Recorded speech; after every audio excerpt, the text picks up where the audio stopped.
Britain's news channel.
Hello, very good to see you. It is 6 o'clock on this Thursday, the 14th of December. You're tuned in to breakfast here on GB News. Eamonn, Holmes and Isabel Webster. Good morning to you. Here's what's leading the news this morning. Having faced down a Tory rebellion over his Rwanda bill, the Prime Minister is now forced to deal with his other priority pledges, getting the economy back on track as a final interest rate decision of the year looms. 7 years, 6 seasons and 3 casts. Love it or loathe it, The Crown comes to an end today as its final 6 episodes are released on Netflix. The United States House of Representatives has voted to formalise an impeachment inquiry into President Biden. We'll be crossing to the US to see what that means. And as Jewish communities across Britain mark the 7th day of Hanukkah, how has the conflict in Israel affected communities here? And Paul Coit joins us this morning with all the sport. Morning. Newcastle are out of Europe, follow Manchester United, could be a new boss at Manchester United, and Eddie Jones goes back to another old job, and if he carries on this way, within a couple of years he'll be back as a paperboy back in Sydney, I think, mate. Or he'll be in charge of Man United. Oh, you know what? Yeah. Hello, you don't want to be putting things like that out there because it'll probably happen in a week. Interesting fit. Something is brewing there. What is brewing on the weather horizon? Here's Greg Dewhurst. Hello there. Cloudy and damp across England and Wales, bright further north and west. Will the sunshine reach all areas? Find out soon in the forecast coming up. And you can join in any of our discussions this morning. Email us, do whatever you want to do. Tweet us, Instagram us. It's gbviews@gbnews.com or tweet us at GBNews.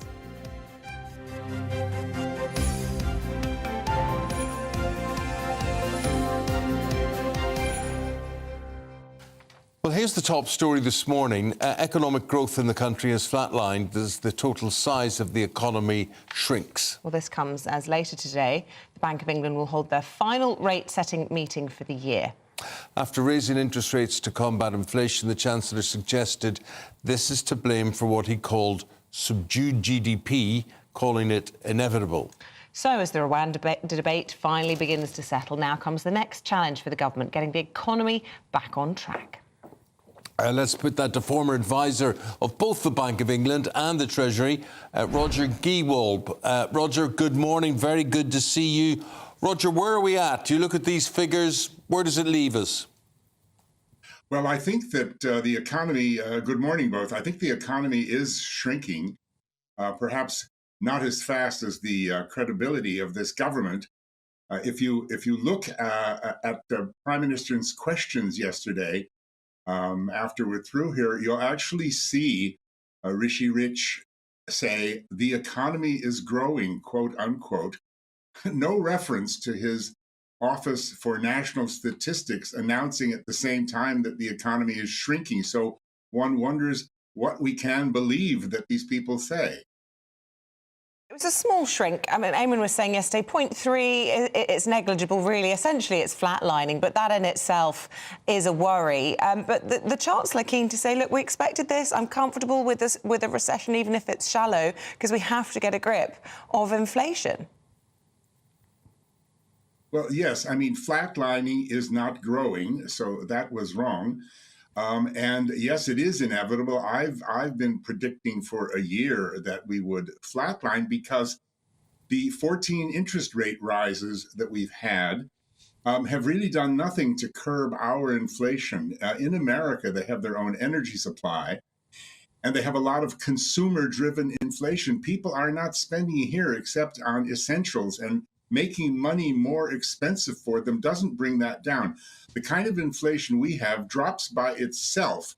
And I predicted also long ago that when it finally did start to drop, even though it's been delayed and prolonged by these rate rises, I mean, they've actually caused inflation, that Jeremy Hunt and Andrew Bailey and Rishi Sunak would all claim credit for it. So it is inevitable, yes.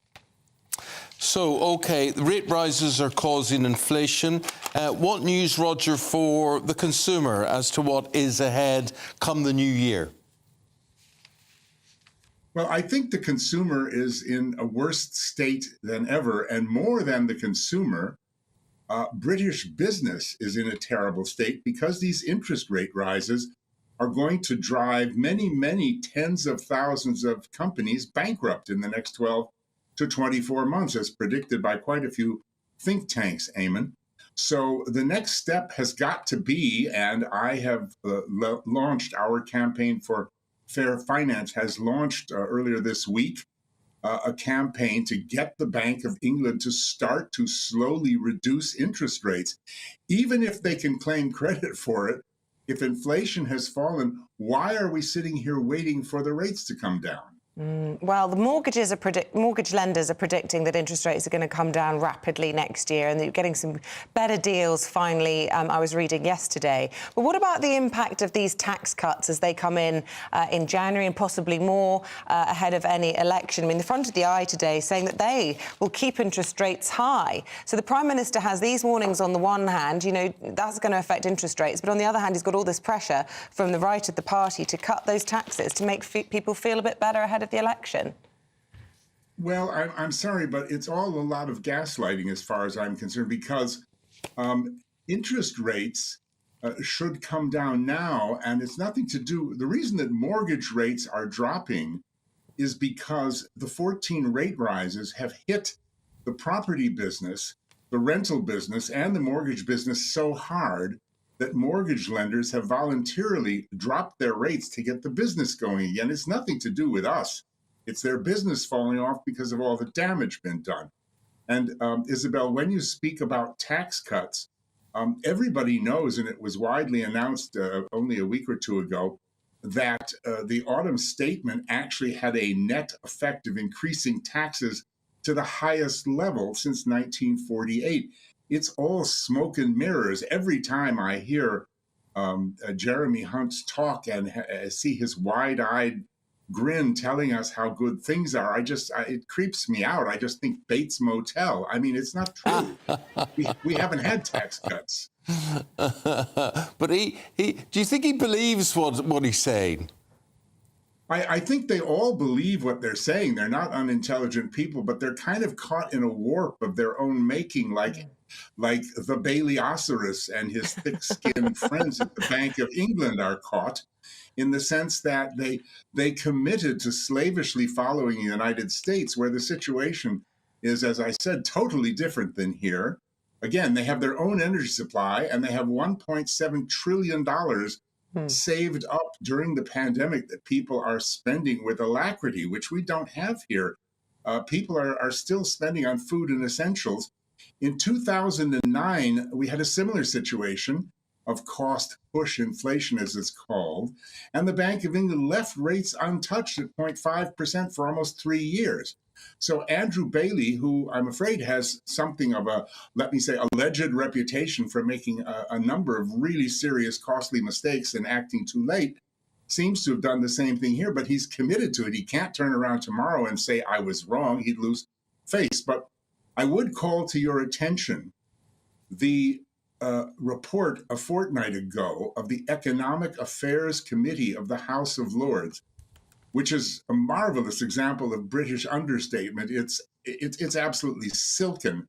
But what it actually does is it's extremely critical of the Bank of England and says the independence of Bailey and his colleagues that Gordon Brown gave them in 1997 needs to be taken away because their forecasting and their handling of inflation is unacceptable. And just finally, Roger, Christmas. Have you any joy to spread our way with Christmas? Does Christmas offer any respite from what is going on? I'm hoping that the Christmas gift that we all favor the most, British businesses, so they don't keep passing on higher costs to us, consumers with energy and food, will be that Mr. Bailey and his colleagues will have listened to all the noise that I and others have made since the very first rate rise, that this is wrong, wrong, wrong, and he will actually reduce interest rates today by 0.25%.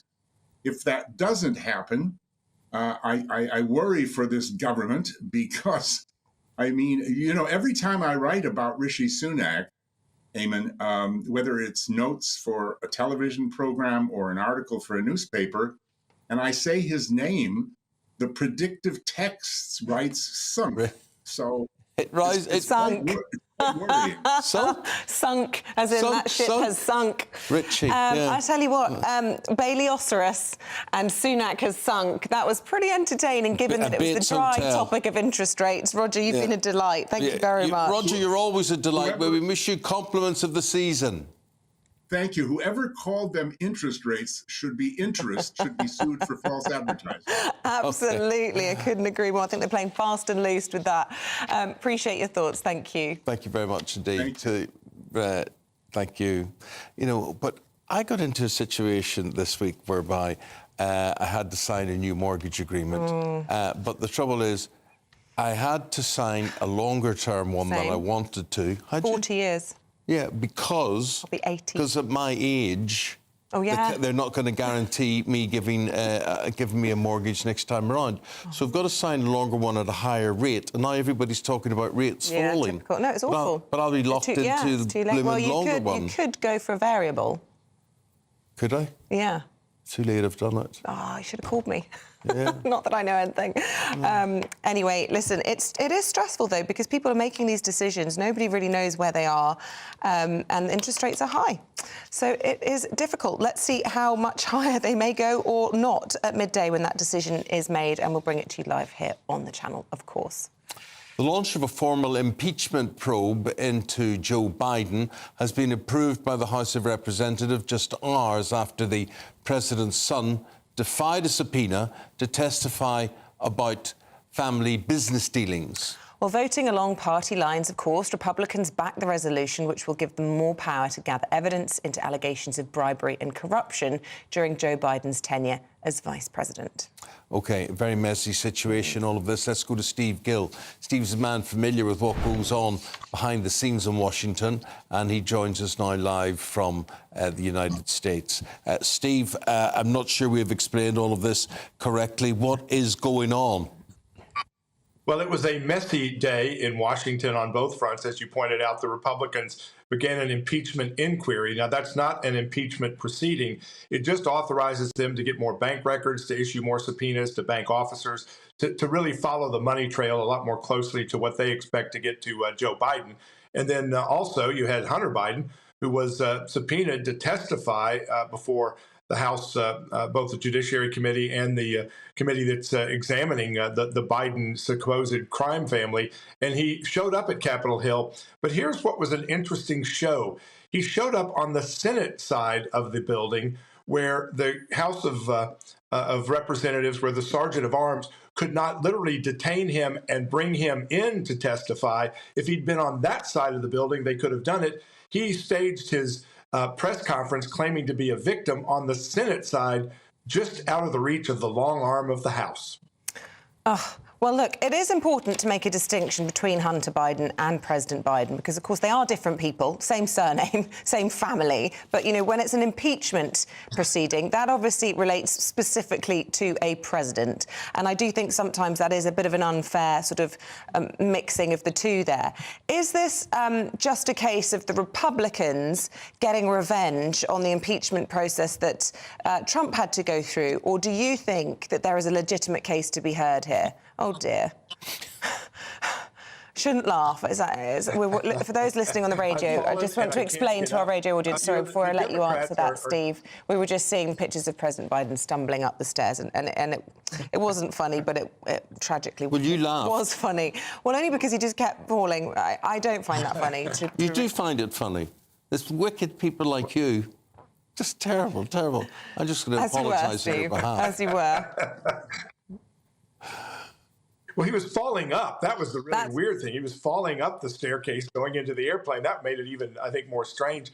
You know, the Democrats are claiming that all of this Hunter Biden, Joe Biden stuff is really that the story is about addiction and a father's love. And I would tend to agree. I think the Bidens are addicted to money and that Joe Biden, as a father, loves money, because you do have the congruence of Hunter Biden's business dealings, where he pulled in $43 million or so from foreign actors in Ukraine, in Russia, in China. And a lot of that money flowed into the rest of the Biden family, including Joe Biden. And that's what the House investigation is showing, is that there were direct links between the money being paid to Hunter, who had no real business. It wasn't a manufacturing business. It really wasn't a consulting business. He's admitted he didn't know anything about the oil and gas industry, though he was being paid $1 million a month by Burisma.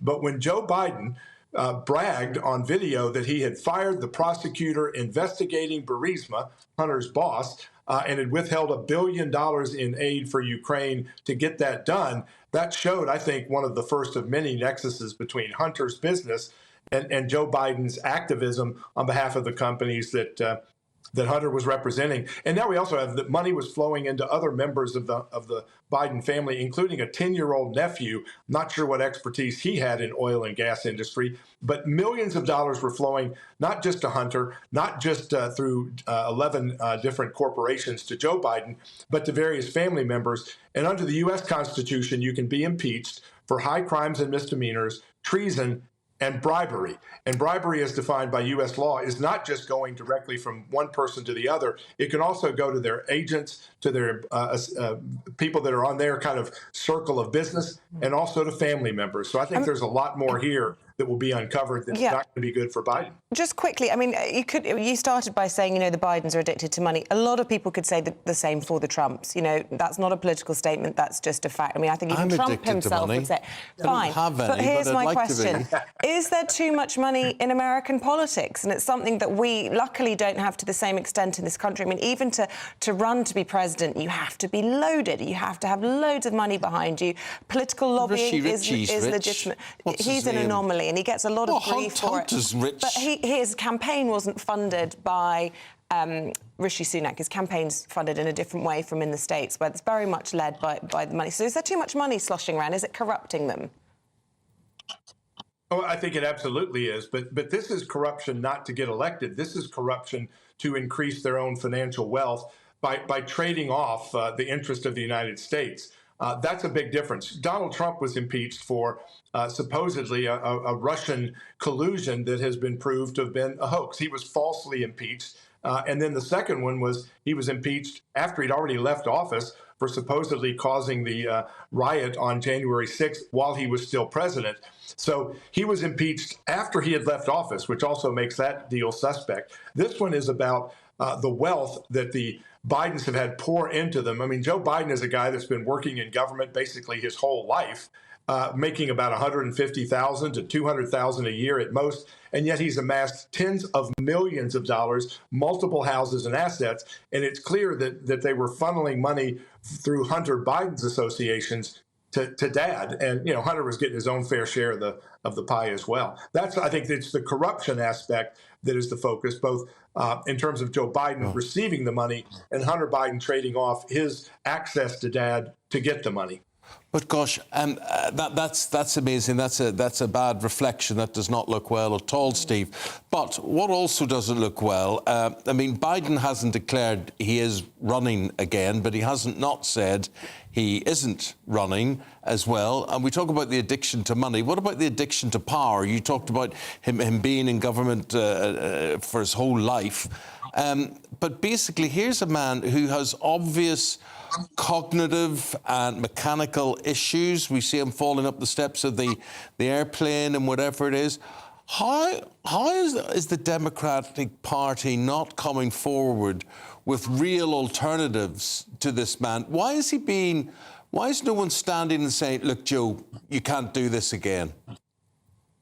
You're starting to hear some of those voices, and a lot of that's being motivated by his continued cognitive decline. Just this week, at one point, he was trying to explain how big the debt was, and he was calling it billions and trillions and millions and billions and trillions. And I guess if you added it all up, it'd be pretty close to our national debt. But his inability to even carry on a conversation is causing concern. But worse for the Democrats, he is now losing to Donald Trump, in some cases by significant margins. In the key states, he will have to win to get reelected. So Democrats are starting to voice the opinion that maybe he should step aside. The problem is, who do they put in his place? Kamala Harris has lower poll numbers than he has, the vice president, and there's nobody else that really has the ground game in U.S. politics to be able to move forward. And the clock is ticking on when the delegates to the different conventions, the Republican and the Democrat convention, will take place. So the clock is ticking. If the Democrats are going to make a change, they're going to have to do something soon. And at this point, Joe Biden's not showing any indication he's willing to move aside. Fascinating, Steve. Always good to talk to you. Thank you very much indeed. Yeah, really interesting, all of that. Steve Gill there, live from the... Tennessee. I've never been there. Where, Tennessee? Nashville, yeah. Oh, Nashville, that's on my bucket list. It's on the list. Yeah, I wonder what the weather's like this time. I bet it's snowy. Never mind the weather, wait a minute. Sorry. What, are you going to link to the weather? Are you going to... No, I was just... talking about the weather? I was just focusing on Steve being in Nashville. We're talking about America. Maybe it doesn't snow in Nashville. Well, I know. These are the important questions. Now, you made me forget what I was going to say. Sorry, we want to talk about this stuff or in a bit? No, we're going to talk about that in a bit. I know, forget. We'll come back to it. Just thrown me. Let's do the headlines instead with the time at 6:20. Having faced down a Tory rebellion over his Rwanda bill, the Prime Minister is now forced to deal with his remaining pledges. That's getting the economy back on track. A final interest rate decision of the year is looming at midday today. Police are appealing for help in their search for a mother of 3 who's been missing for 5 days. You're looking at CCTV footage here, which has been released, showing Gaynor Lord, who's 55 years of age, leaving work on last Friday afternoon. She was seen walking through Norwich City running Centre. A lot of it, yeah. Yeah, police say she may have entered the River Wensum, prompting a huge search by divers, fire crews and the Coast Guard. Gary Lineker may have breached the BBC's social media rules in recent posts about politicians. The government's candidate for BBC chairman says Lineker's criticism of the Defence Secretary appears to breach the corporation's guidelines. The TV presenter was among a group of celebrities to sign a letter calling for the government to scrap its Rwanda scheme. A group of British men have become the first in the world to enter early trials of a new male hormone-free contraceptive. 60 years after the female pill, a group of 16 volunteers will test out the new birth control treatment. It contains a drug that prevents sperm production by blocking access to vitamin A.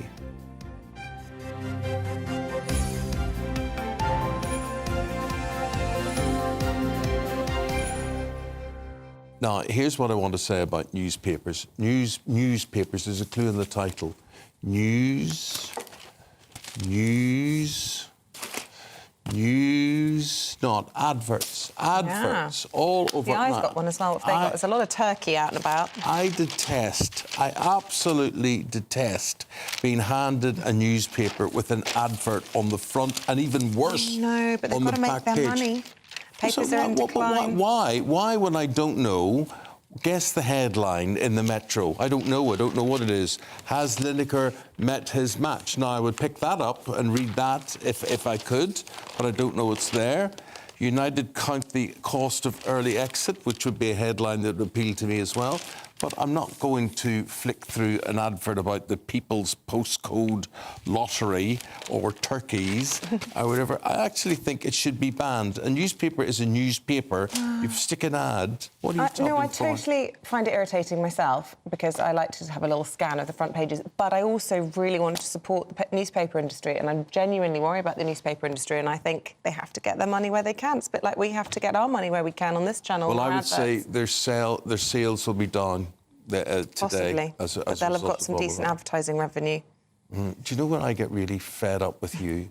putting the other side, being fair. I know my job. In the interests of balance and being that fair. annoying thing called Ofcom. It's really annoying. Terrible, terrible.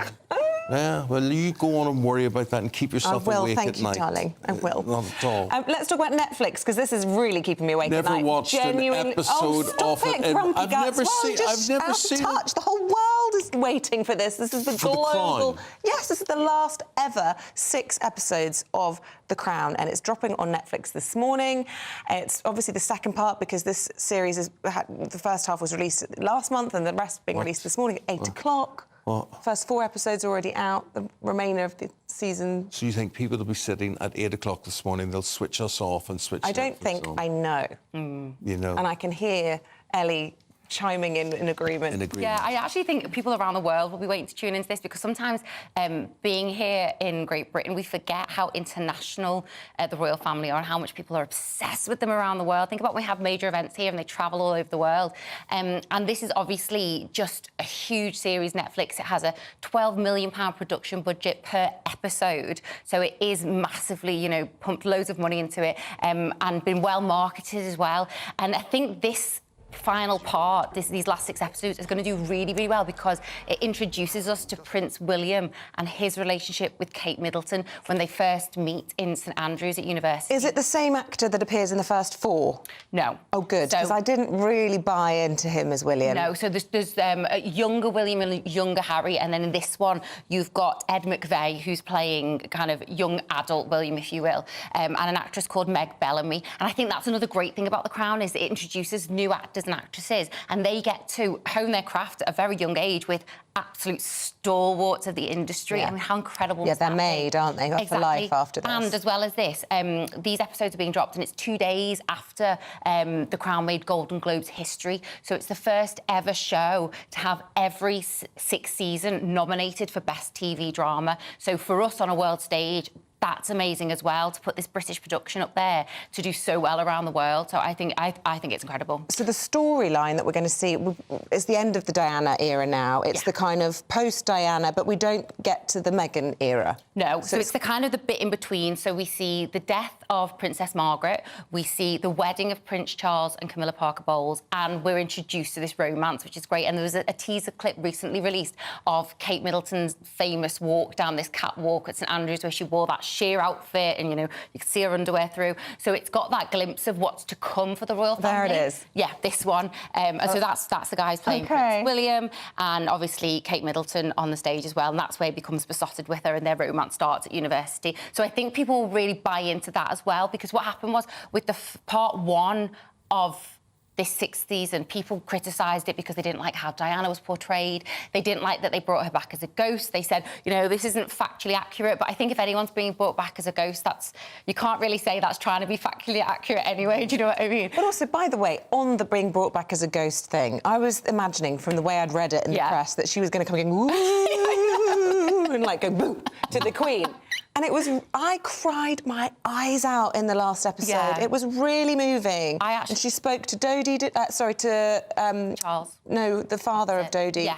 Mohammed Al-Fayed. She spoke to the Queen and she spoke to Charles. All of those conversations were really, I honestly was sobbing. Heartfelt. And actually, I think portrayed her in a really beautiful light. And I think it was less her ghost coming back and more them envisaging her there and kind of thinking, you know, when someone passes, what would I want to say to them? And actually having that moment in silence. And I thought it was really beautiful. So I didn't really get when people were moaning about that, to be honest. But can I ask, is this really, really, really going to be it? Absolutely no way. I'm sorry. I know they're saying this is the last one, but Meghan and Harry have given them gold. They've given them absolute gold dust. I don't think it's going to be like, oh, it's going to come out next year, but I can't see that in a few years' time, with the money this programme makes, with the viewership it gets, with the awards it's getting, that they won't somehow bring it on into the future, and I think people want it. Imagine the legal cases that Meghan would bring. But the thing is, you say that, it is a fictional dramatisation. It isn't meant to be biographical in any way, and it says on its tagline, this is a fictional dramatisation. So that's a good get out of jail free card. Yeah. Well, I can't wait, and I know Cooper, our producer as well, is very excited. So for all the royal twitches, it's an exciting day. It is an exciting day. There we go. We've I know you're not persuaded you bothered. We'll get you yet, there Eamonn? eventually. No, I'm just worried about who's going to play me. Oh, that's the thing. When I meet Queen Elizabeth II. Who would you choose to play you? It has to be Clooney. Oh, understood. I mean, It has to be. You know, I think that's the one with the most physical likeness. Definitely. But yeah, did I ever tell you what I said to the Queen? No. You're given a minute and a half to talk to her when you receive an honour from her, whatever. Oh God, what did you and say? She said to me, she took her hand out and she said, "You must have interviewed a lot of people in your time." And I said, "Yes, Mum, I've interviewed all your family, with one exception." "Really? Who's that?" I said, "You, Mum." Yeah. "But we can fix it now because I could put a camera at the end of this catwalk. We're coming to the end of the queue and you and I could have a nice little natter and we could sort that out now." And a minute and a half, right, so 20 seconds have gone and she went... She was like, get Pushed away my hand from me. back. That was it. Get this mad Off with Irishman his head. away. Shows the journalist in you, though, doesn't it? Trying to take any opportunity. That was it. Thank you very much, Ellie. And if you watch The Crown and are interested in The Crown and lots of things about The Crown, we're going to take your calls and your views on that. gbviews@gbnews.com, where you can tweet at GBNews, and we'll reflect your opinions of the show throughout the programme this morning. Yeah, and would you watch it if they did another season looking at the Harry and Meghan era? The mind boggles. I think they'd have so many lawyers on top of it. That's what I think. Yeah. But, you know, Netflix might want to get their own back, because I was just reading about the viewing figures for all of the channels that have been published on Netflix. Apparently they've only had 60 million hours, which equates to 1 million people watching for 1 hour. You see what I mean? Have I got that right? Anyway, very few people have been watching their documentary on Netflix, so Netflix might want to get a bit more bang for their buck. Kelsey, Anywho. please. The time now, 6:30. This is Breakfast on GB News. A reminder of the top stories on this Thursday morning. Well, having faced down the Tory rebellion over the Rwanda bill, the Prime Minister is now facing his other remaining pledges, including getting the economy back on track. This as the final interest rate decision of the year is looming at midday today. 7 years, 6 seasons and 3 casts later, The Crown comes to an end today. The final 6 episodes will be released on Netflix at 8 a.m. And as Jewish communities across Britain mark the 7th day of Hanukkah, how has the conflict in Israel affected communities here? We'll be looking at that next.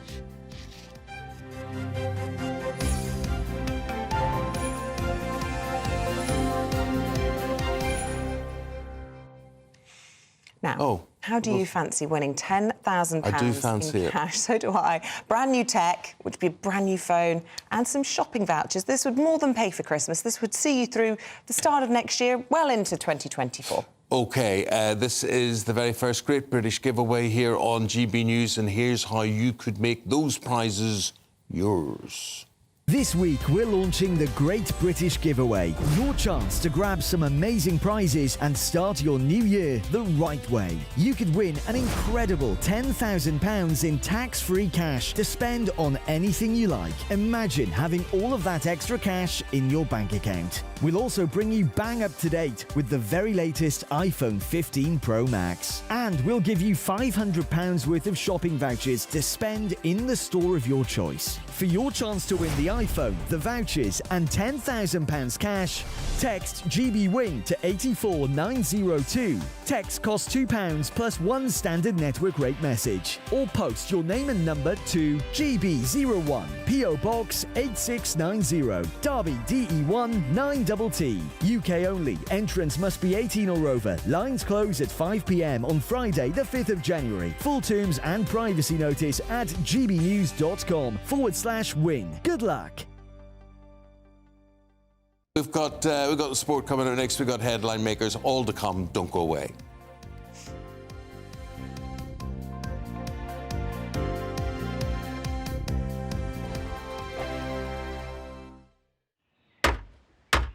Who is it? We're here for the show.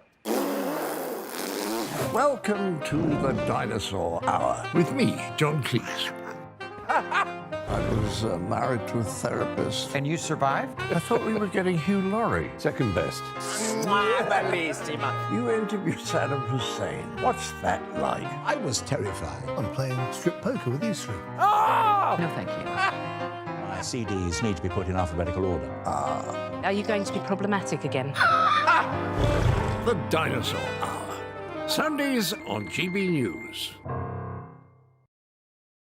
Tired of the usual focus-tested, pre-prepared Westminster runaround? Well, so am I. So you want higher taxes? Is your department to blame for this? Are you rethinking this policy? Every Sunday at 9:30, I'll be sitting down with those in power to get the truth about the issues affecting you.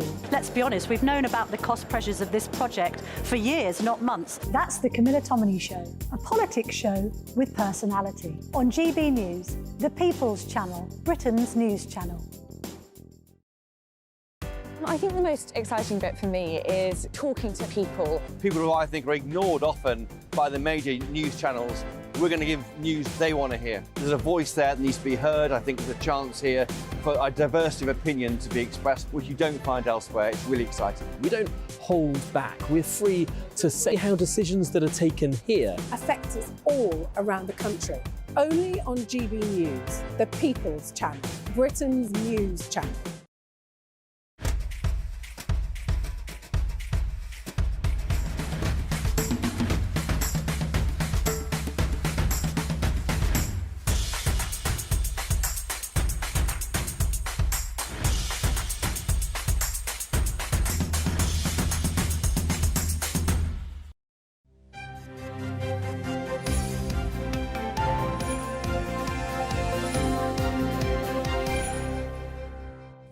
Now, today is the 7th day of Hanukkah, and in communities across the UK, people have been coming together for the celebration. But with the Israel-Hamas war going on and increased anti-Semitism reported, how are those communities feeling? Our West Midlands reporter Jack Carson has more. Across the UK and around the world, Jewish communities are celebrating Hanukkah. Whether it's the nightly lighting of the menorah or special prayers and fried foods, the Festival of Lights is a chance for people to come together. Here in the West Midlands, members of the Chabad Solihull and Solihull Shul gathered on the first night of the celebration. Watching on and protecting the event were members of the police, a reminder of the increased hostility towards Jews in the UK. In the 60 days after the Hamas terror attack on Israel, the Community Security Trust recorded at least 1,890 anti-Semitic incidents across the UK. That's the highest ever total reported across a period of that length since the start of records in 1984. Organiser of this event, Rabbi Pink, says it's heartening to see a community proudly identify with their heritage. At a time when so many people are terrified due to the rampant anti-Semitism that's going on around the world, it's extremely heartening to see so many people come out, stand proud to identify as Jews and be proud of their heritage. When people come to you with irrational hatred, hiding your identity isn't the answer, because they're not going to hate you any less. Let's be proud of our identity. Let's demonstrate that we're not going to be cowed by intolerance. We're going to stand proud and share our message of love and kindness with the entire world. The story of Hanukkah is that after the Jews defeated the Syrian Greeks, persecuting them in the 2nd century BCE, and reclaimed the Holy Temple in Jerusalem, they lit the temple's menorah, and a one-day supply of oil lasted 8 days. But as people gather here to watch the ritual, the situation in Israel today brings a different meaning to Hanukkah this year. I've got a lot of friends and family in Israel. One of my friends posted today that in her house they are lighting, they have 2 menorahs. They have one that they're lighting and one that they're not for all the hostages. And it's a time to remember, you know, that there are people that can't light their menorahs this year and can't be with their families. It's very important. So it's bringing people who are religious, not religious, whatever, this symbolism of survival, of giving light to everybody and receiving light is a feel-good factor. And it brings everybody together, strangers in the street, not just family. It's not like a sit-down Christmas lunch. It's 8 days, not even the week, which is 7 days. It's one extra day to go that extra mile. For many Jewish families across the world, this Hanukkah will be one for remembrance, with the hope the candles on their menorah can bring light into their darkness. Jack Carson, GB News, Solihull. And a very happy Hanukkah to all our Jewish viewers this morning as well. Now, time to go through the sports. Over to you, boys. Hello. Hello, Paul. Newcastle 1, AC Milan 2. Started off OK for Newcastle, but the long and short of it is that now Newcastle have followed Manchester United not only out of the Champions League, but also out of Europe as well, which means they come bottom of the group. But, Eamonn, the coefficient. Are you familiar with the coefficient? No, it used to get me at school when they talked about coefficients. I was like, what is this? I didn't know what it meant at school. I'm trying to understand what it means when it comes to the Champions League. But it is quite important because other fans, because let's be honest here, is that fans of other clubs, especially rival fans, although the idea is that it would be nice if you just want British teams and English teams to do well, they would always want the rival teams to lose, right? In Europe, it happens a lot. What are you talking about? Well, what I'm saying, this is going somewhere, because if you actually, for example, wanted Manchester United to be knocked out of the Champions League, as far as the coefficient is concerned, it may aid them. So, for example, if you're a Spurs, because we're looking at a fifth place... So it might help them to win the FA Cup? No, it's because an extra place is going to become available in the Champions League. So where there's 4... As they're changing it next year, there will be 5 places. There's 2 extra places awarded to the best countries in Europe, how well they perform in European competition. Is that making a little bit more sense? No.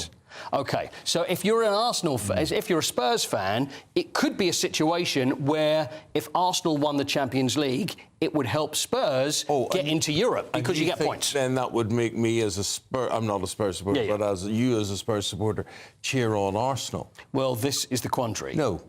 It's never going to happen. So you would rather be out of the competition. So I would want Man City or Liverpool to do better than United. If it meant Manchester United may get into the Champions League next year. OK, fine. Well, that's your coefficient. Well, you can stick your coefficient then, UEFA, we're not interested. That's all nonsense. It's nonsense. It's nonsense. And we don't understand it. Now, also, there is, without doubt, Manchester United face over the weekend a massive grudge match against Liverpool at Anfield. Yes. Coming at a very bad time for them. I would suggest a defeat would be the end of Erik ten Hag. I would suggest that as well. But the coefficient comes into... No, I'm just kidding. For goodness sake. So there's talk on the back page of The Sun, they're saying that Graham Well, we don't know because there's an advert for turkeys. No, this is the one paper that's not indulging. Anyway, back there at we the Sun. are. Pot the Red. There we are. We've got it on there. Pot the Red. Graham Potter, who did well at Brighton and then went to Chelsea and it didn't work out very well. Now, this depends probably on Sir Jim Radcliffe and the Ineos 25% takeover at Manchester United. Apparently, they've had words, and that's what I've said all along, is once Sir Jim Radcliffe comes in, then I think we may see a change in manager. But if Manchester United lose... Potter flopped to Liverpool. At Chelsea. Yeah, but the thing is, we've also seen that with Unai Emery. Don't forget, Unai Emery flopped at Arsenal. I like him too, but Arsenal, he flopped, went to Villarreal, came back to Aston Villa, did very well. So, horses for courses. It may suit him at Manchester United with a new setup than maybe it did at Chelsea. What I think they want, they don't... It's not that anybody wants Graham Potter, however good he is. It's the system at Brighton, which, whether it's Graham Potter managing them or anyone else, continues to produce, and that is the impressive thing. It is. Paul Barber and the way things are run there. But their run, it's almost like they've run as a slightly smaller club, whereas Manchester United... Being the size of Manchester United, it's difficult to then take it back and say, right, we're going to bring new players through. But nobody has the patience there because it's expected that things are going to go well. But what do? Do you wait? I mean, then you look at Jadon Sancho, and if the manager goes, then that will give him another chance to come through. Whereas a lot of the other papers are saying, well, Jadon Sancho is going to be out the door when it comes January. So it all depends on Erik ten Hag. A lot of change needed, though. There's no question about that. Well, I'm hearing you're out the door for our next hit because we've got some boring politician coming on. Oh, for crying out loud. And you know what he's going to talk about? A politician in this next section? In 7 o'clock. Oh, with that one. Yes. Apparently the politicians are going to talk you're coefficients. the one that loves talking to them. You're the one that loves talking to them. You know what? More football. Isabel prefers to speak to the politicians than she does speak to me. Listen, mate. Well, that's what I'm hearing. You know what side your bread's buttered, OK? Paul will be back at 8:20 this morning. We look forward to it. I look forward to it too. More coefficients for you, mister. Look forward to that. I'm going to bring a calculator and an abacus. We'll put it to the politicians if they know what a coefficient is. They're talking about better education in schools. OK. Now, in just a moment, we'll be discussing why parents are being told Facebook is a danger to children, OK? You may have heard that before. We'll find out what it's all about after this short break.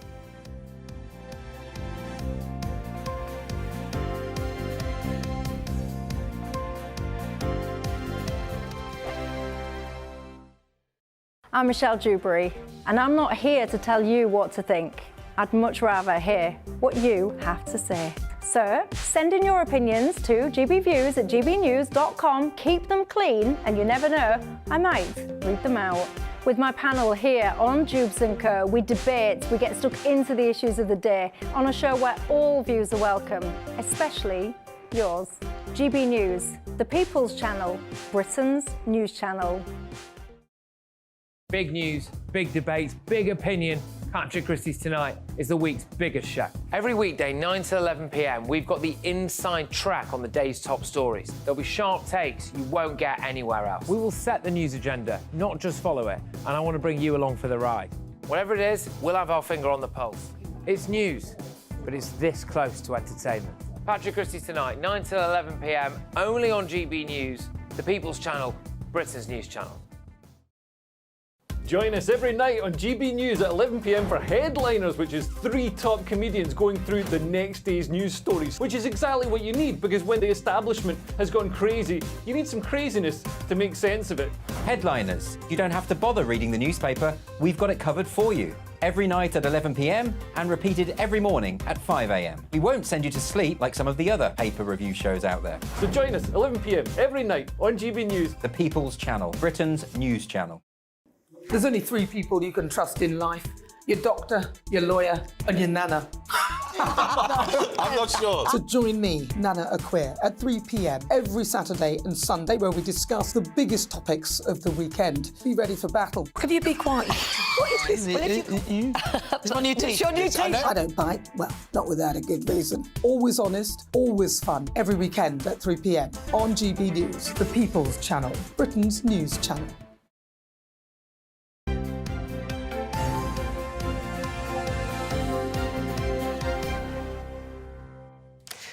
Right. Attention.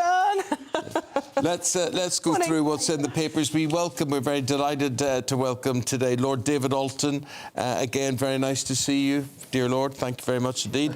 And Emma Burnell, the political consultant. And Emma, we're going to start with the COP28 deal, which has been heralded as a magnificent breakthrough, but yet we were told the day before that they were far from agreeing a deal. Do you believe what you're reading, what you're hearing about this? It's definitely progress. I think let's start with the good news. The fact that they're mentioning fossil fuels for the first time is very significant. I mean, it is 2023. It's quite extraordinary that it's taken us this long to put the words fossil fuels in these agreements, which are... They're only voluntary, so the fact that they were quibbling so much over it is really quite a thing. But they did get there. They got some language. It's not as binding as I would want it. It's not as tough as I think is going to be needed. But on the other hand, it's a significant move on from where we were previously. And to be honest, a significant move on from where we thought we were going to be going into this COP. Yes, I think the elephant in the room, though, is China. Because if you're building 2 new coal-burning power stations each and every single week, how on earth are we going to meet any of these targets? This country, as always, will abide by rules. It'll do the voluntary things. But if we're wearing sackcloth and ashes because of the challenge of climate change, what are we going to do about countries like China is also experiencing extreme weather. I was just reading this morning, they've literally just locked down Beijing. Yeah. All the schools have been closed because of a blizzard. Yeah. And it's the second blizzard of the season, but it's worse than they've ever known before. And they certainly... They've had huge flooding as well. Yeah, they've had huge flooding. And they know about the impact on their economy of lockdowns from COVID and of closing schools. They won't want to be doing this. Exactly. So maybe China will start China are also investing in in new technologies. And this is where I think David's point about sackcloth and ashes is really important. Because I think in the UK, we sometimes tend to think of environmental measures as punitive rather than opportunities. And I think there are definitely 2 tracks that we could take. And if we take the track of being world leaders... The Ed Miliband track. Yes, absolutely. I mean, I'm not going to lie. I think what Ed Miliband is pushing is absolutely the right thing. But more importantly, it's the right thing, not just for the people at the very top, but if we build new skilled jobs and become world leaders in the UK at building these kinds of technologies, that's going to have a great impact on our economy overall, but more importantly, that impact will be shared across the country. The impact of these blizzards that Isabel was mentioning, Lord Alton, you want to talk about that as well, because we can't talk about transforming our economies and things. But I think if I was on any of these panels, I would be off the position that it's scary time. It's really, really time. We've got to do something or else we're all going down the tubes, really. Eamonn, of course, that's true. We've got to do something to try and arrest the challenges of climate change. But you've got to do it in a concerted way, and everyone has got to really buy up those objectives, those challenges, in a sincere way. And my point about China is that if they don't do what the rest of the world is doing, and if they march ahead with economic growth in China around all these industries that they're developing, then where's that going to leave countries like our own? And you can't do these things in isolation. Yeah. No, but what I'm saying, David, is if you've experienced the extremities of weather conditions and the increasing extremities, and Isabel was saying 2 blizzards in Beijing in the season so far and whatever, if you live anywhere in Great Britain that's experiencing flooding, now look at places in Northern Ireland that never had flooding before and they're all having flooding. And if you've been flooded, for instance, let's just take flooding as an example, I think you'll say, we've got to do something about this. Yeah, exactly, Eamonn. We've got to do something, but everyone's got to buy into the same package. You know, there's insincerity. But what I'm saying is, if you haven't been frightened by it, if you haven't been affected by it, you're going to be more casual about it than people who have been badly affected by it. Yeah, I think that's a fair point. I don't disagree with it. But there's always a downside. And if you take, for instance, the manufacturing of electric car batteries, the use of children down mines in a country like the DRC in order to hack out the cobalt, which we've become reliant on. We're going to now, if 70 or 80% of that industry is owned by the People's Republic of China, where will that leave us in terms of security in the future? So you can't look at these issues in isolation. Yeah. The other thing, of course, is that we do need to talk not just about what's called mitigation, which is trying to reduce fossil fuel use, trying to bring down carbon emissions. We are not doing anything in this country, anything like enough in terms of adaptation for our own changing climate. There's a very good report recently from the Fabian Society. I mean, full disclosure, I actually work for the Fabians on occasion.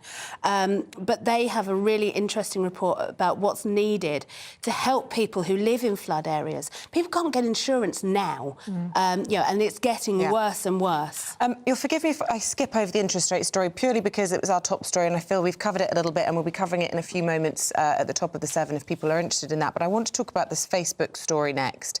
And this is a warning from the National Crime Agency, who are really worried about encryption being introduced by Zuckerberg. This is an Instagram and Facebook because it will allow paedophiles to share explicit child images without them being able to keep an eye on what people are doing. So what on earth... I thought we had an online safety bill that was supposed to be leaning on these media giants and improving child safety.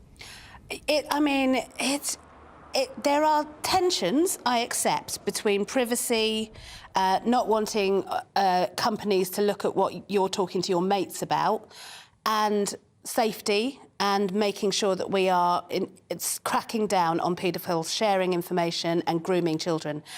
There has to be a space between the two. It feels like Facebook have gone very, very far towards the privacy angle without thinking enough about...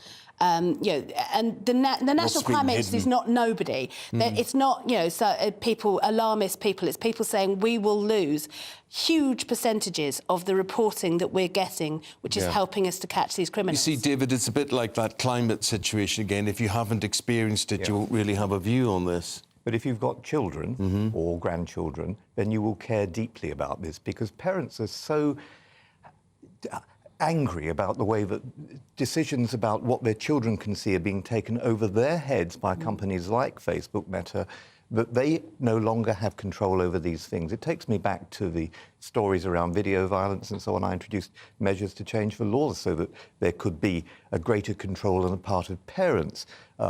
Taking away the rights of parents, which is really what Facebook is saying it's going to do, in order to control what their children can see, cannot be the right way for us to go. Protection is what matters. Talking about protection, James Bulger's killer, John Venables, he lost his bid to be freed from jail. Denise Fergus, James Bulger's mum, says this is the best thing that ever happened to her for 30 years. And we have an interview with her on this show tomorrow. What would you say about that, Emma? If the parole board have found that he's still a danger to children, then he should remain in prison. That's as simple as it is. In terms of there's always a complication. The individuals who are affected by crimes are going to obviously have an incredibly emotive response to those crimes. That's not how we do sentencing and paroling, because that has to be done in a more dispassionate way. But this dispassionate board has said that he is still very much a danger and should therefore be kept off the streets, and that is absolutely the right decision. I was a Liverpool MP at the time that this happened, Eamonn, and it was a shocking, terrible tragedy. It actually goes back to the story we've just been discussing, because both of these boys had been, who carried out the murder, had been exposed to extraordinary video violence, which they'd been able to rent and take out regardless of the age. That led to the change in the law that I personally introduced. You have to look at the circumstances about which produced young people like this. In one case, there was a recantation and a desire to change. In the other, there has been no recantation. There's been no desire to change, instead of which there's actually been access to pornographic material involving children. So, of course, the parole board have reached the right decision here. Yeah, absolutely.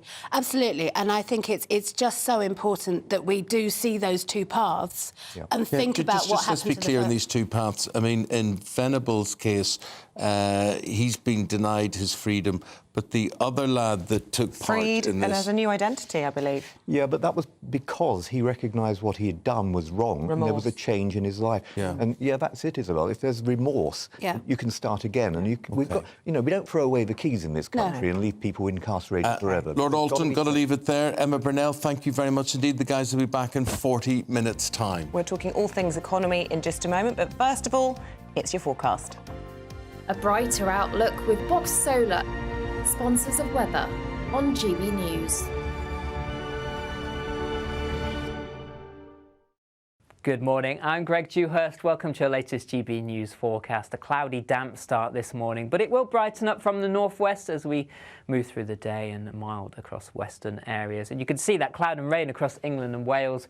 First thing, it slowly sinks its way southeastwards as we go through the day, allowing sunnier skies across Northern Ireland and Scotland to slowly push its way southwards. So a dry picture here. Still some blustery showers, though, across northwest Scotland, one or two of these heavy. But you can see the cloud holding on right through the day across the southeast. Cool here, 6 or 7 Celsius, but in the west, rising to 11 or 12, so above average for the time of year with generally light winds, so it won't feel too bad in that sunshine. Into the evening time, turning quite chilly, and overnight we'll see some mist and fog patches forming across parts of England and Wales, and under the clearest skies, perhaps a touch of frost. A little bit more of a breeze and cloud across the northern half of the UK will keep it frost-free here. 1 or 2 spots of light rain and drizzle, and still quite breezy here. 5 or 6 Celsius in the south, close to freezing in the countryside. Mist and fog patches slow to clear first thing, but then plenty of sunshine first thing across England and Wales. Just cloud amounts slowly increasing. Cloudier skies, though, across Northern Ireland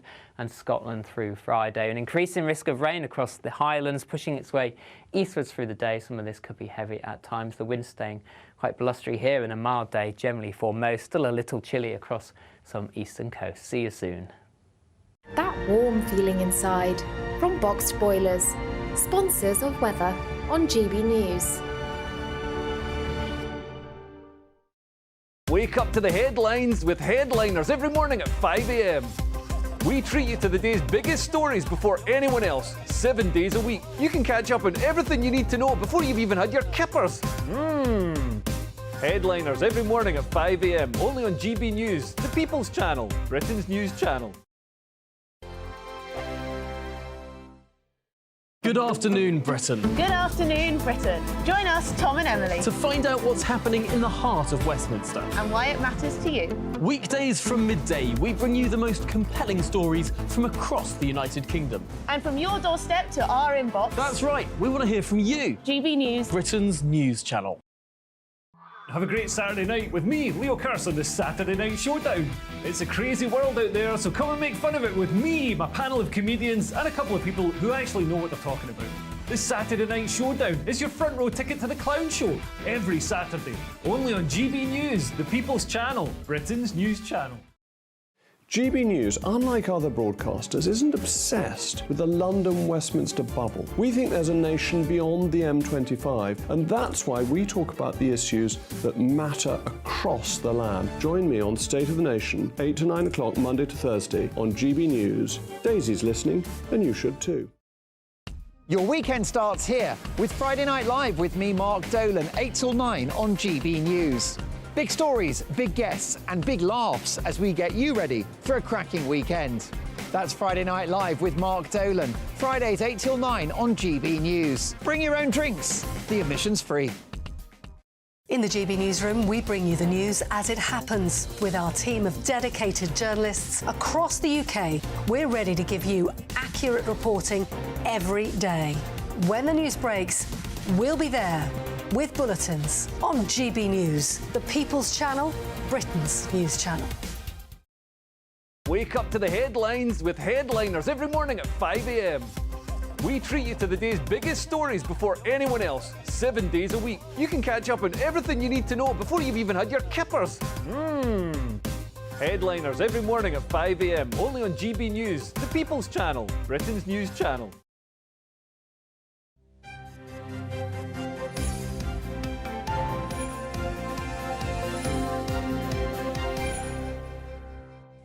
Good morning. It is just about to turn 7 o'clock. It's Thursday, the 14th of December, and you are tuned into Breakfast with Eamonn and Isabel. You're very welcome, whoever you're watching or listening. Leading the news this morning. Having faced down a Conservative rebellion over his Rwanda bill, the Prime Minister is now forced to deal with his other remaining pledges, getting the economy back on track. It comes as a final interest rate decision looms at midday. We'll be speaking to the government MP Damien Hinds shortly. The United States House of Representatives has voted to formalise an impeachment inquiry into President Biden. We'll be crossing to the US to see what all of this means. And 7 years, 6 seasons and 3 casts, love it or loathe it, The Crown comes to an end today as its final 6 episodes are released in 1 hour's time on Netflix. And I know we can hardly wait. Paul Coit here with the sport. Manchester United, like Manchester United, Newcastle are out of Europe. We've got Eddie Jones going back to another old job. And get this, Josh Kerr wins the 1,500-metre World Championship in the summer, but is nowhere to be seen in the Sports Personality of the Year shortlist. And it's a disgrace, Well, in my opinion. Yeah. And, you know, 1,500 metres is a beautiful distance. Isn't it? I think it's a beautiful Coe, distance. Ovid, Cram. Yeah, all the greats. Historic. Yeah. World Championship. What more can you do than win the world title? Nowhere to be seen. And he continues carrying the mantle for that. But there you go. The award ceremony is next Tuesday night. So if you've got a view as to who's missing, who should be there, what you think of that, please do get in touch. I think it's a good idea. Thank you very much. Also asking this morning, is there any bright weather on the horizon? Greg Dewhurst has your weather forecast. Hello there. Cloudy and damp across England and Wales, bright further north and west. Will the sunshine reach all areas? Find out soon in the forecast coming up.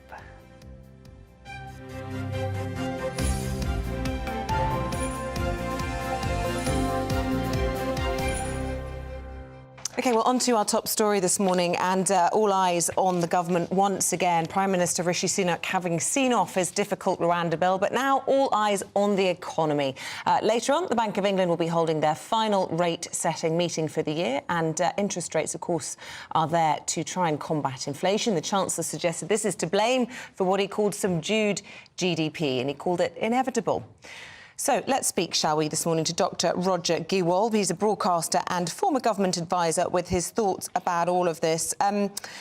You're not a big fan of what you term the Bailey-ocerus, the Bank of England governor. Is he going to make a good call today, do you think, or indeed his team?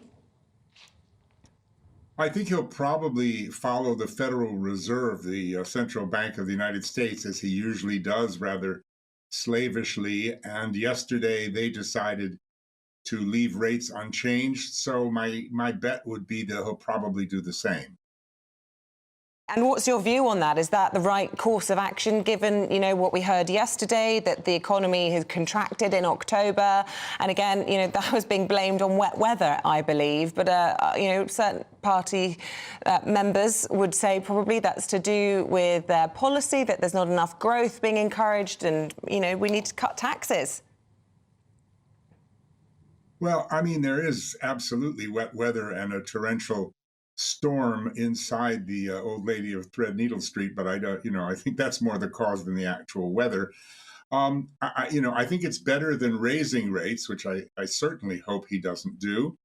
But I've been advocating since he first started to raise rates 14 rises ago, that raising interest rates is the wrong thing to do, both historically and currently, with the kind of inflation we have. We have non-consumer inflation. People are not overspending. They're buying food, energy, and other essentials. You can't stop them doing that by making money more expensive. All you do is make running businesses more expensive. So they pass that on to the consumers, which fuels the inflation. And whereas this kind of inflation always drops by itself, it prolongs, in this case, because of these interest rate rises, the period that it lasts, and it's really damaged huge swathes of the British economy.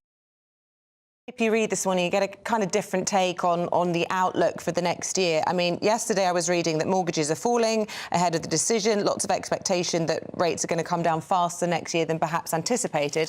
Then the Eye has warnings for the Prime Minister this morning that tax cuts will actually keep interest rates high because they're inflationary. So can you cut through all of this and tell us what, you know, we as consumers, we as taxpayers can expect and what we should really be wanting to see? Yeah, excellent question, Isabel.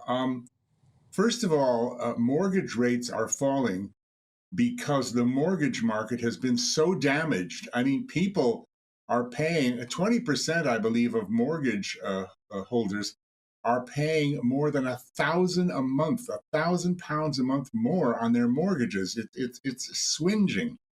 Now, some people say, "Oh, come on, you know, 5.25%, Dr. Roger, that's not so high. I can remember back in the 80s when rates were 14%. Well, to them, I would say, read the reports by Leeds Building Society and others showing that with the difference in fundamentals and factors between then and now, a 6% mortgage today is actually equivalent to a 26% mortgage in 1980. So we're in a period of very expensive money. It's hit the property market, and the reason mortgage rates are falling is because the mortgage lenders said, we better drop these and get some business going here. It's nothing to do with us, nothing to do with what Bailey is doing. Their business has been hit. How the tax cuts will affect us, well, we haven't had tax cuts. It's all stealth tax. It's all smoke and mirrors. Mr. Hunt and Mr. Sunak have created an environment where you can still make a small fortune in Britain, just come here with a large one. I mean, we are taxed at a higher rate than we have been in 70 years. So the tax cuts that the Eye is writing about and Jeremy Hunt is talking about are all smoke and mirrors. If they cut the tax by actually doing something sensible, like which they should have done in the autumn statement, raising the threshold so that people aren't fiscally dragged, as they say, into higher and higher taxes, that would be good. And it certainly would not cause inflation. It would take this government's foot off our throat. And that would have, I suppose, you could argue, the result of making the politicians more popular. I was looking at the YouGov polling yesterday, and Rishi Sunak's currently as unpopular as Boris Johnson was when he resigned. His popularity is at its lowest point ever. 70% of people have an unfavourable view of him, and his percentage of favourability is now minus 49, and it's dropped 10 points in the last few weeks. So do you think of people like nurses and teachers, people who we don't think of as earning huge wages, would really actually vote Conservative at the next election if they weren't then having to pay the top-rated tax?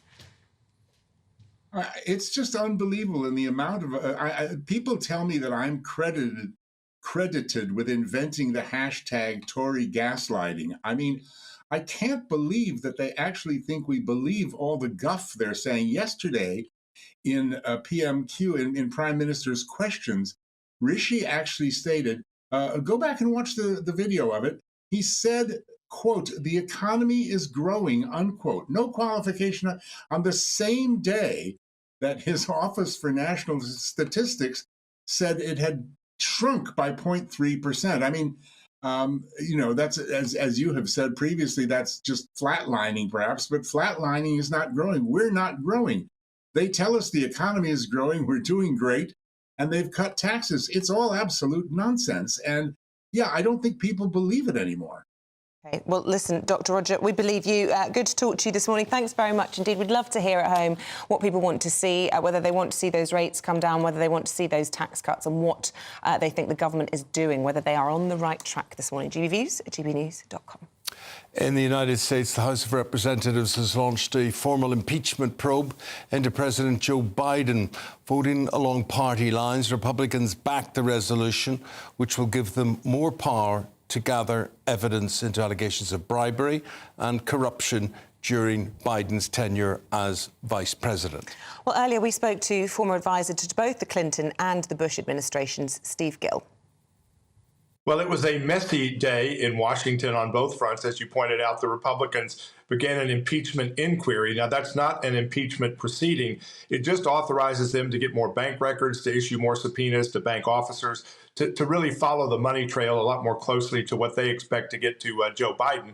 And then also you had Hunter Biden, who was subpoenaed to testify before the House, both the Judiciary Committee and the committee that's examining the Biden supposed crime family. And he showed up at Capitol Hill. But here's what was an interesting show. He showed up on the Senate side of the building, where the House of Representatives, where the Sergeant of Arms could not literally detain him and bring him in to testify. If he'd been on that side of the building, they could have done it. He staged his press conference claiming to be a victim on the Senate side, just out of the reach of the long arm of the House.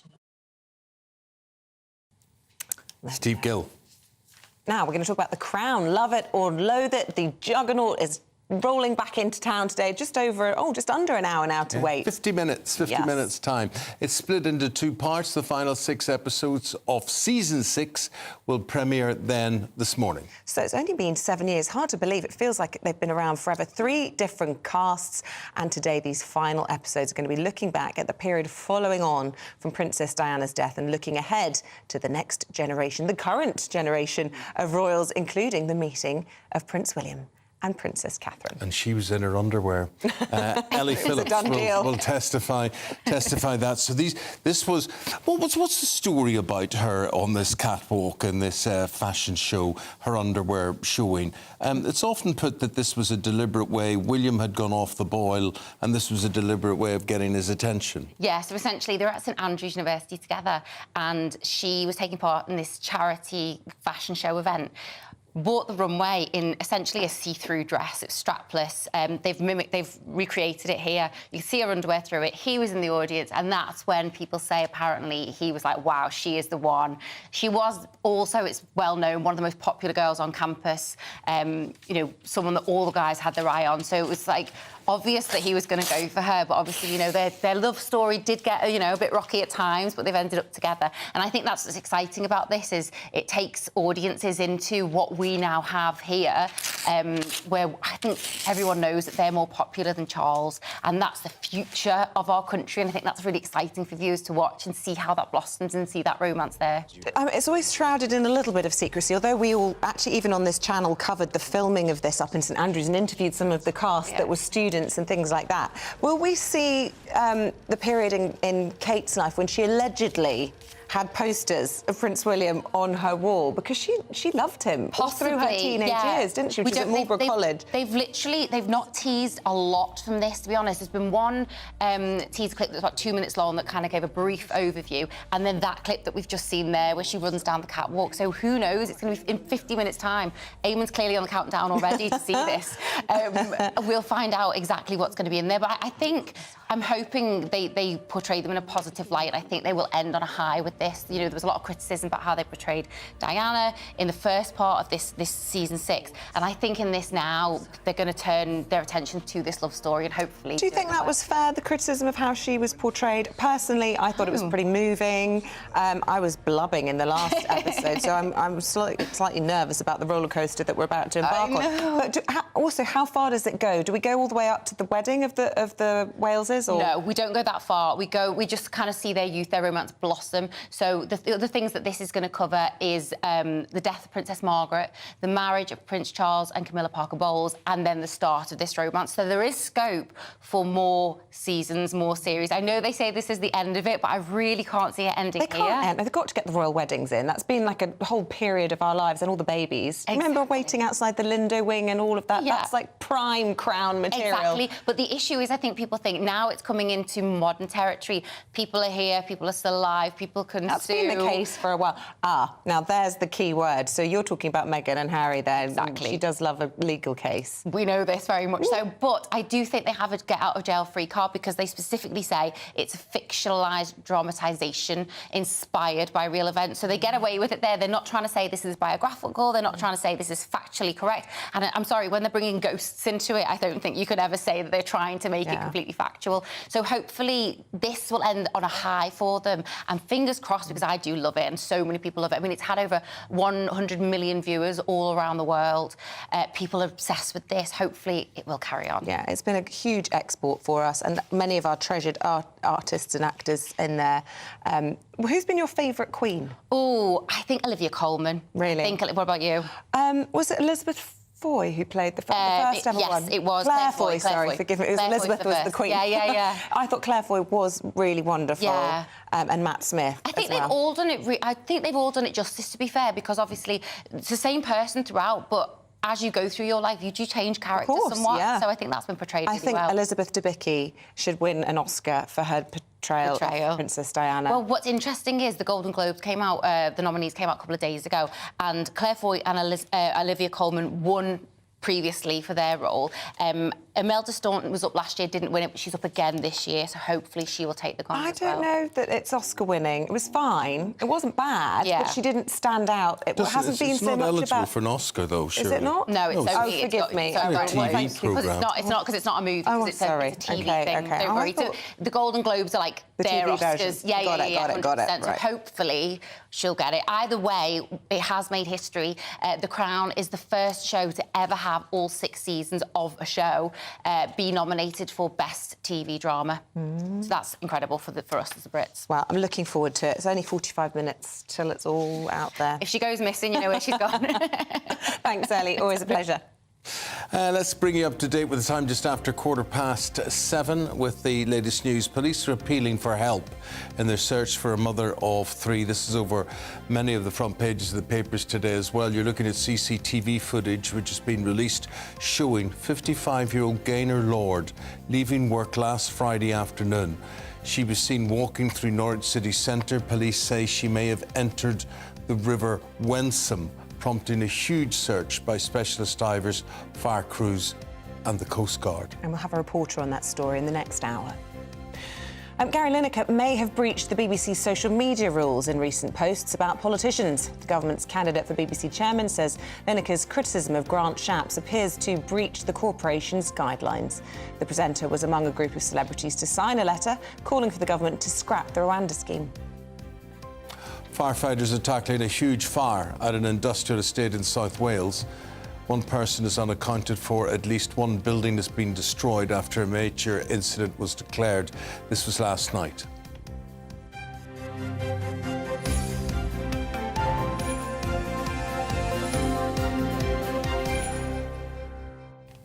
Those pictures of Gaynor Lord in Norwich that we were showing the CCTV footage of. It's a terrible situation because the pictures that we've got in the newspapers, very happy, very... I think this is on the same day, was this last Friday? Friday, yeah. She's smiling away here and just a mystery as to... Well, they're saying in the Mail, why did missing mum Gaynor run across the city? And for about an hour, these various different locations, you can see her running, she takes her coat off. What on earth was going on? And the Sun have this line saying that Nicola Bully's police officers in Lancashire have been called in because of their expertise around a missing mother and the role of the river in all of this. So we're going to try to get to the bottom They use of that what's term. there. She entered the river, whatever that means. She finds herself in water, they believe. So, like Nicola Bully, terribly still unexplained, really. Yeah. Right, let's get the weather picture. The time 7:18. Here's Greg Dewhurst. Good morning, I'm Greg Dewhurst. Welcome to your latest GB News forecast. A cloudy, damp start this morning, but it will brighten up from the northwest as we move through the day and mild across western areas. And you can see that cloud and rain across England and Wales. First thing, it slowly sinks its way southeastwards as we go through the day, allowing sunnier skies across Northern Ireland and Scotland to slowly push its way southwards. So a dry picture here. Still some blustery showers, though, across northwest Scotland, one or two of these heavy. But you can see the cloud holding on right through the day across the southeast. Cool here, 6 or 7 Celsius, but in the west, rising to 11 or 12, so above average for the time of year with generally light winds, so it won't feel too bad in that sunshine. Into the evening time, turning quite chilly, and overnight we'll see some mist and fog patches forming across parts of England and Wales. And under the clearest skies, perhaps a touch of frost. A little bit more of a breeze and cloud across the northern half of the UK will keep it frost-free here. 1 or 2 spots of light rain and drizzle, and still quite breezy here. 5 or 6 Celsius in the south, close to freezing in the countryside. Mist and fog patches slow to clear first thing, but then plenty of sunshine first thing across England and Wales. Just cloud amounts slowly increasing. Cloudier skies, though, across Northern Ireland and Scotland through Friday. An increasing risk of rain across the Highlands, pushing its way eastwards through the day. Some of this could be heavy at times. The wind staying quite blustery here, and a mild day generally for most. Still a little chilly across some eastern coasts. See you soon. Interesting weather, Greg. Awful jumping. Well, it is, I'm sorry. You morally object to Christmas jumpers, though, don't you? I don't like them in general, but Do you know what we did today without realising? That's neither fish or feast or whatever, famine or whatever. It's. But look at this. What? Once again, coordinated. It is spooky. 3 out of the 4 days today. I swear we're waking up separately. How is this happening? I may have a camera looking at you. Gosh, imagine that. Trouble is, I genuinely don't decide which dress I'm going to wear until the morning. Well, there you go. And What do you think? It's telepathy? I do. Yeah. It is weird. Of all the colours, of all the things, 3 out of 4. Do you know, the same. I actually like a certain amount of coordination between presenters with clothing. My wife would deliberately, I've been with her, that she has gone, when she's walked out of her dressing room and seen that I'm wearing something She thinks it's matching, naff. She goes back into her dressing room and changes. Oh, Ruthie. So she does. Ruthie. Yeah, but she's odd. She's not. She's odd. fabulous. There's things that go on in that woman's mind, I don't know. But no, she doesn't like a bit of matching. Isabel loves it, though. Matchy all day long. There you go. Anyway. Now, the Great British Giveaway, which only happens here on this very show. You get an iPhone, you get shopping vouchers, you get 10 grand in cash. It could be yours. Here's what you have to do. It's the Great British Giveaway, your chance to win 3 amazing prizes that will get your new year off to a great start. First, there's a terrific £10,000 in cash to be won. Imagine what you can do with that. We'll also give you a tech update with the very latest iPhone 15 Pro Max, plus £500 worth of shopping vouchers to spend in your favourite store. The retail therapy could be on us. For your chance to win the iPhone, the vouchers and £10,000 cash, Text GB-WIN to 84902. Text costs £2 plus one standard network rate message. Or post your name and number to GB01, PO Box 8690, Derby DE1 9TT.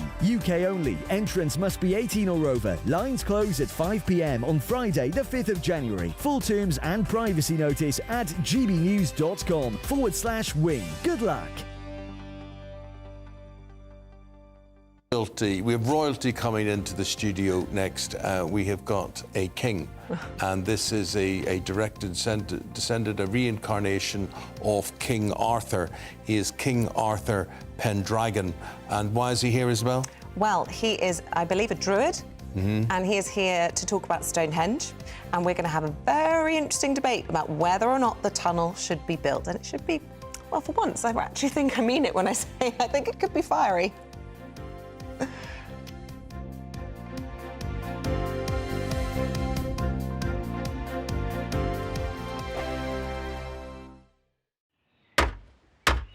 Who is it? We're here for the show.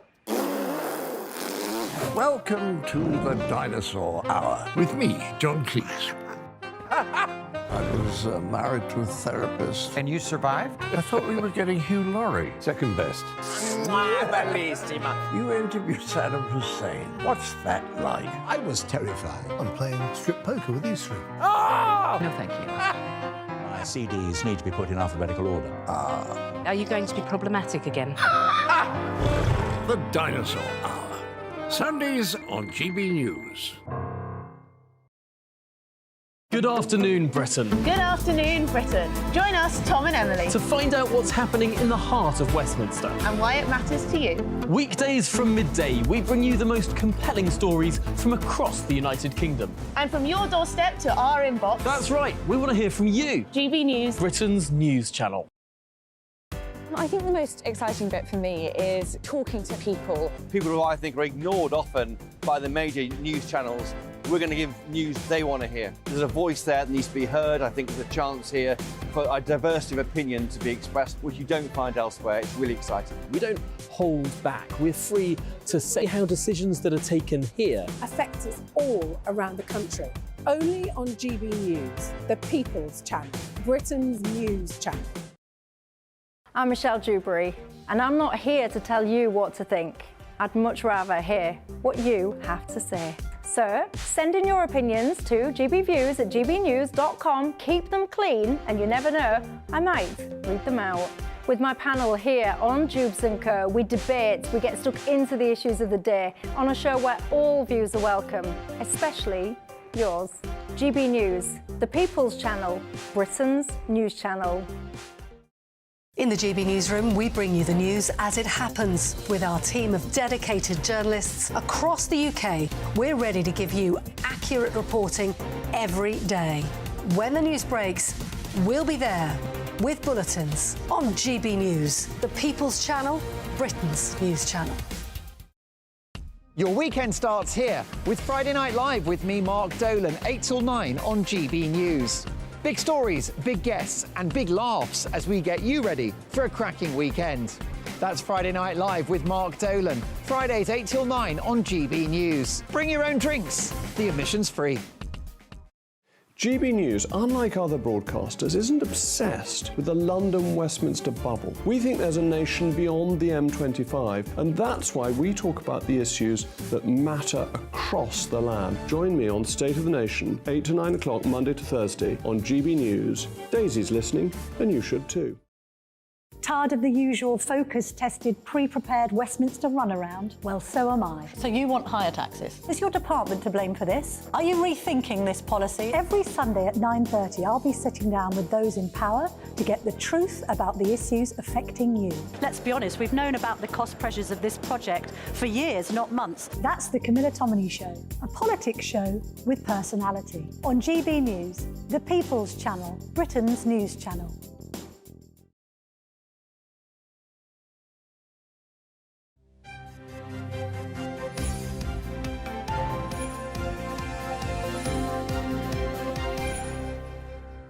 So here we are on Thursday. At the start of the week, we heard about Stonehenge at risk of being delisted as a UNESCO World Heritage Site.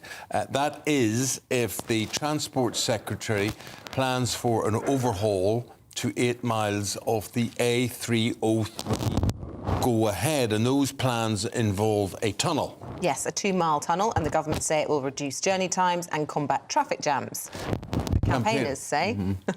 They claim the government was irrational to not listen to the warning that approval of this scheme would warrant its inclusion on the list of World Heritage. Anyway, we've got Liz Brewer here in the studio, who's a social commentator. I'm introducing you first, Liz, because we've got a bigger guest than you, it has to be said. So I noticed Yes, I've been sitting next to the stick next door. Well, just before we do, Yeah. now there we are. Sorry, I've just gone and spoiled the surprise for me. Anyway, let's just see. That is King Arthur. You were looking there with his standard, King Arthur Pendragon.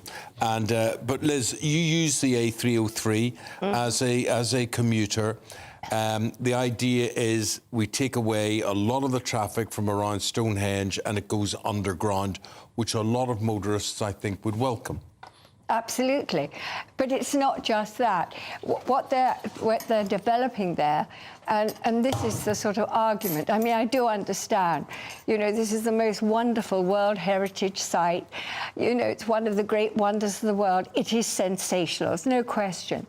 But what happens is it's not a very wide road. It's not a dual carriageway, and there is an argument as to whether they could have made it a dual carriageway. But what happens is the traffic slows up, and people take photographs, and you get traffic jams. Now, the whole thing about this underpass, as it were, this tunnel, and I've seen some images, and it actually looks quite attractive, but it is going under the road which already exists. Right, so it's really nowhere near Stonehenge. It's exactly where the road is now.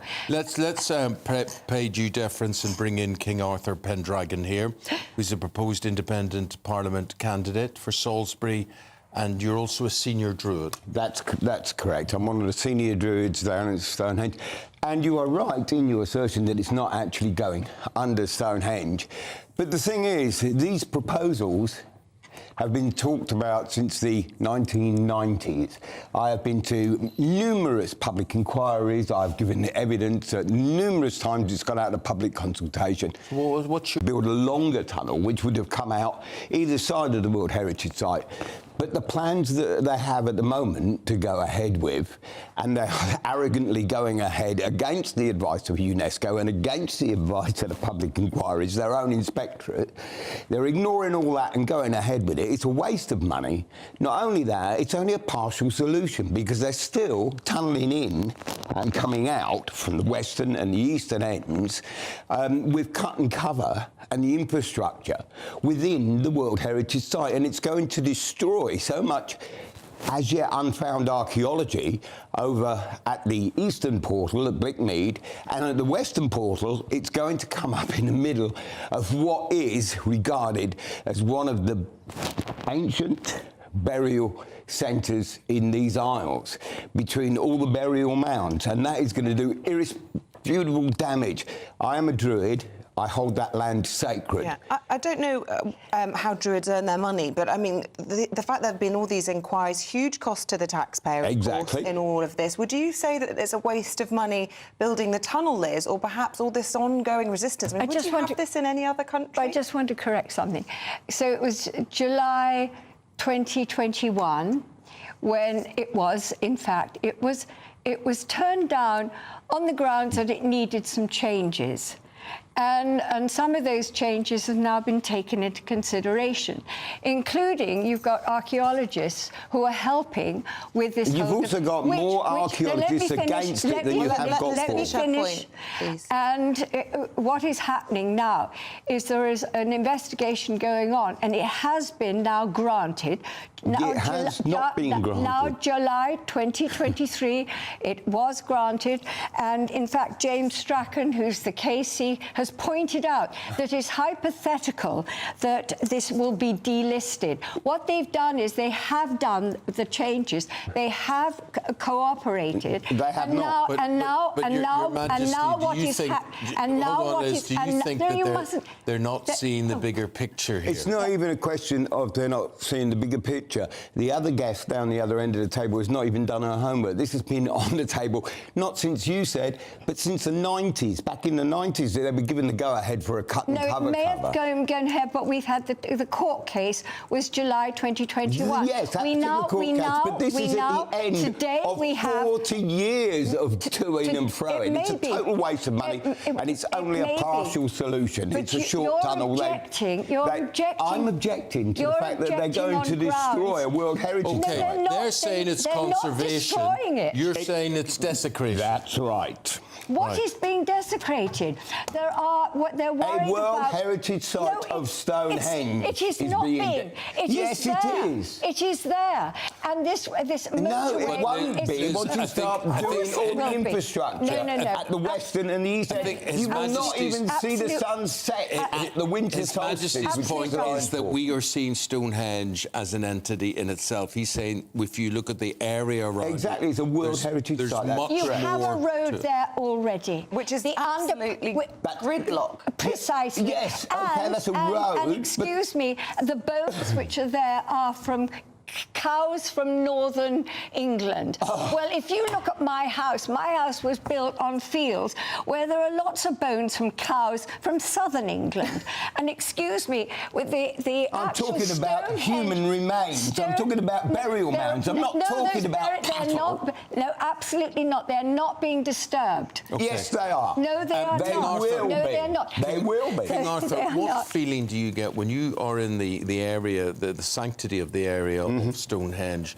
What is the feeling that you get that runs through your body? A feeling of peace and tranquility. And I'll be there on the 22nd of this month as one of the senior druids conducting the ceremonies there to celebrate the winter solstice. We'll be there at dawn on the 22nd. OK, thank you very much indeed for your argument, King Arthur Pendragon. And Liz Brewer, thank you very much indeed. Would you want that road to go ahead? I think it should. I think they have changed the plans. I think they're working now. Next year, 2024, they're actually looking into with archaeologists into the best way to go forward with this project. Your views forward or backwards, leave it as it is. Let us know, gbviews@gbnews.com. We're going to speak to the Minister of State for School Standards now, who joins us, Damien Hines. A very good morning to you, joining us from Westminster. We'll talk things school in a minute, but I want to ask you, good morning, about our top story of the day. We're looking ahead to the interest rate decision we're expecting from the Bank of England at midday. And there are warnings today to the Prime Minister that any tax cuts that he and the Chancellor bring in will actually force interest rates to stay high for the next year, causing more mortgage pain. Are you sure that these tax cuts are the right decision? Well, look, we've had the autumn statement that we've had. I think if you're talking further than that, I think that's talking a little speculatively. Look, we've seen success already in bringing inflation down, more than halving inflation, hitting the Prime Minister's target. There are tax cuts coming for hard-working families in the new year, and also critically to encourage investment. And that's the right thing to do because it encourages investment. Investment creates growth. Growth creates jobs and underpins living standards for all of us. So yeah, I really welcome the cuts that we've had in inflation, but there's absolutely further to go, because we all know that inflation is a wicked foe. Which needs to be borne down on. The problem in all of this, we looked yesterday at this surprise contraction in the economy, and you can't help but wonder, do the government know what they're doing? Down 0.3%. People were expecting it to be pretty much the same. And you can't just say it's been a wet October. This is not the direction of travel that we were promised by the Prime Minister. Well, the direction of travel we want is to have the economy growing strongly. Actually, if you look at the OBR, Office of Budget Responsibility forecast, they are projecting growth through the period ahead. But it's also really important that we do the things necessary to do that. One of them is halving inflation, which has been achieved but we need to work further on that. But also, to drive growth, to underpin growth, encouraging business investment is really important for that. It's also worth saying through it all, of course, that we still have historically very high levels of employment, historically low levels of unemployment, and that is very encouraging, I think, for the future. On the tweet calling the Defence Secretary four chaps shaps. This is from Gary Lineker, making headlines once again, perhaps for all the wrong reasons. It seems as though he might well have breached BBC guidelines this time. Do you think they're fit for purpose, and do you think that he should remain in his job? Gary Lineker. Well, as you mentioned, the guidelines that has been set out, of course, by the BBC, and of course they must uphold those. They must uphold those guidelines. So, I mean, I think we've got to let that process run its course. OK, but that's a kind of way of saying you don't think he should keep his job, because it appears that he has breached those guidelines. If he has breached them, do you think he should stay? I'm generally in favour of. Look, I'm absolutely in favour of people's free speech, of course.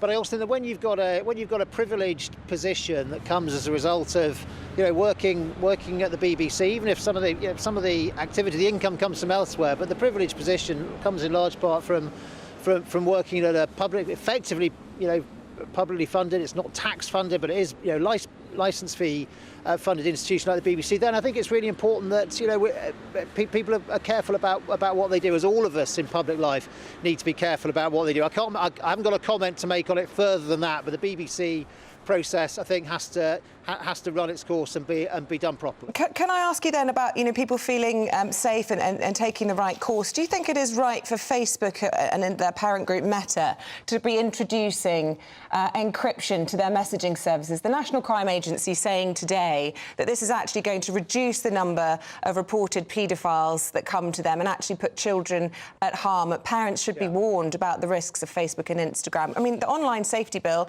doesn't seem to be addressing these things again, which we were promised it would. No, I don't think it's the right course of action for Meta, and I've said that in the past. Actually, when I was doing a previous job as security minister, and these subjects came up, the ability to find, to intercept paedophiles operating on the internet is a really important part of law enforcement activity. It's not a question about privacy. It's not about people's emails or messages being read. That's not what the technology does at all. It's about being able to detect when there's child abuse imagery effectively being shared around the terrible word shared, being propagated, moved around the internet. And when you have this type of encryption, if it stops that, that's the problem. Historically, Meta, by the way, have been actually really, really helpful in this regard, and I do hope they will think extremely carefully about this and reconsider and make sure the National Crime Agency, the NCA, have the tools they need to be able to protect children. I want to talk about education now. First of all, talking about Ofsted, we'll have heard lots of the coverage of the tragic suicide of a head teacher following on from an inspection where her school was spectacularly downgraded. Ofsted said that they didn't have any guidance on how they should be dealing with distressed head teachers. But I wonder, just how much of an issue is this, do you think, when it comes to perhaps teachers leaving the sector altogether? Look, it is the most terrible tragedy, and all our hearts go to the family of Ruth Perry. It's affected everybody in the world of education. Ofsted reports are a really important thing for informing parents. We've seen a big rise in standards throughout schools. They're not just one-word judgments. There is a whole report that goes with them, and we always encourage parents to read that whole narrative. We have made some changes have already been made by Ofsted following Ruth's tragic death, including making an adjustment to that particular situation where you have, where the school is unsatisfactory on a safeguarding concern, but good in all other respects. That they'll be able to, Ofsted will come back within 3 months. There's a second chance, effectively. But there's going to be a new chief inspector of schools starting at the start of 2024. So Martin Oliver, and he's going to have a a big listening exercise, hearing from school teachers, hearing from leaders, because we need to make sure that Ofsted's reports are both informative for parents but also supportive for schools and leaders. As I say, they are a really important part of our system and have been really instrumental in upholding and improving standards. But we obviously need to, in light of a tragedy like this, of course we need to reflect very carefully on what has happened and what the coroner is. And briefly, Minister, because I know you have to go, but you wanted to talk this morning about the new Advanced British Standard, which is a new qualification that's being introduced. Can you just reassure us that this won't be heaping yet more pressure on already stressed out teachers? No, look, this is a big long-term reform. It's going to break through the barrier between academic and vocational qualifications, make sure all young people will be studying some form of English and maths up to the age of 18, but also a bigger breadth of subjects, so growth in one doesn't come at the expense of another. It can also broaden people's career opportunities and more taught time overall. It is all going to be funded, although it's a long-term reform, so it will take some years to be fully in effect. Actually, the benefits of that will be starting to felt very soon, hiring more great maths teachers, making sure there's more capacity for these subjects in schools and in colleges. OK, really good to get your thoughts this morning. Thanks very much indeed for your time. Damien Hinds, Minister of State for School Standards. Thank you. Right. Thank you. Stay with us, still to come. We'll be talking about British men becoming the first in the world to test out a new male contraceptive pill. That's next in Headline Makers.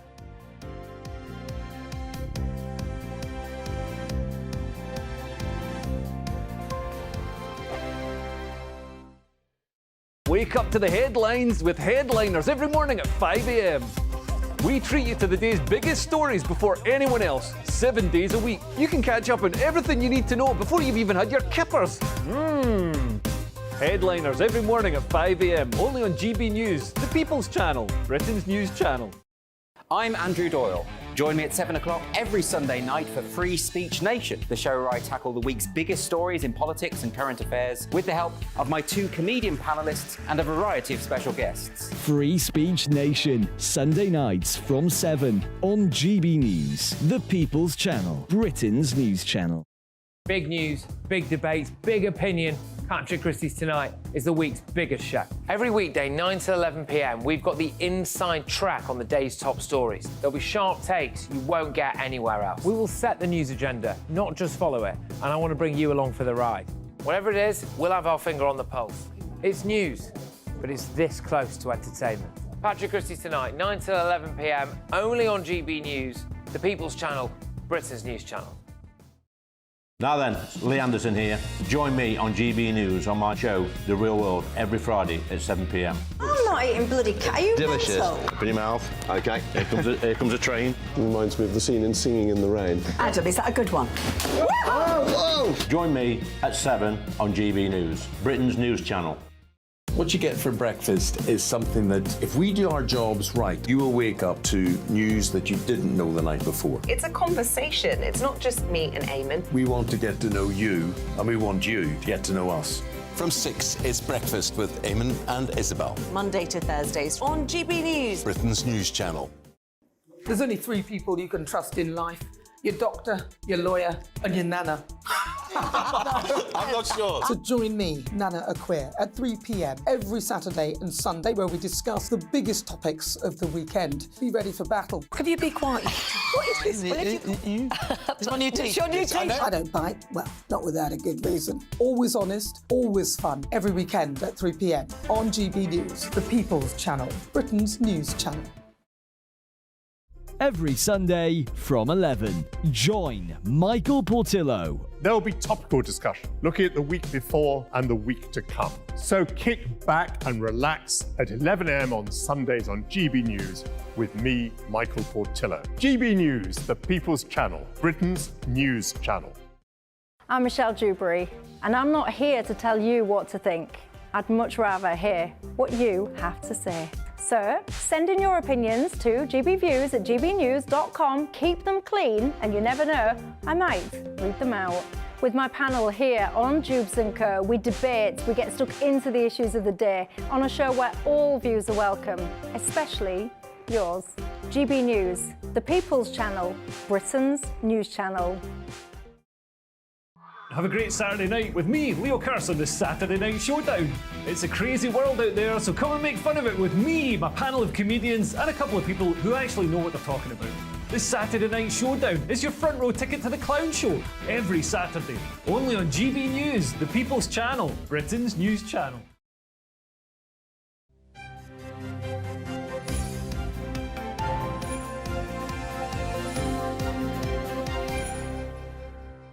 Now, we've got a hat trick of health stories. Health stories fascinate me. Me They too. affect us all. And David Alton is here and Emma Burnell to discuss these. And the first thing I want to do, the cause of so many rows, so many marriages breaking up, is temperature. Temperature in the house, Emma. And it is, I mean, I didn't need scientists to tell me this. I know this from my life experience. Women get much colder before men do. They feel the cold more easily than men. Yeah, so women, 3 degrees centigrade, which doesn't sound like a lot, but actually can make a huge, huge difference. So you can have 2 people sat next to each other. The male person will be at their perfect optimal temperature. The woman is freezing, very cold. And when you're cold at work, you're unable to really concentrate properly.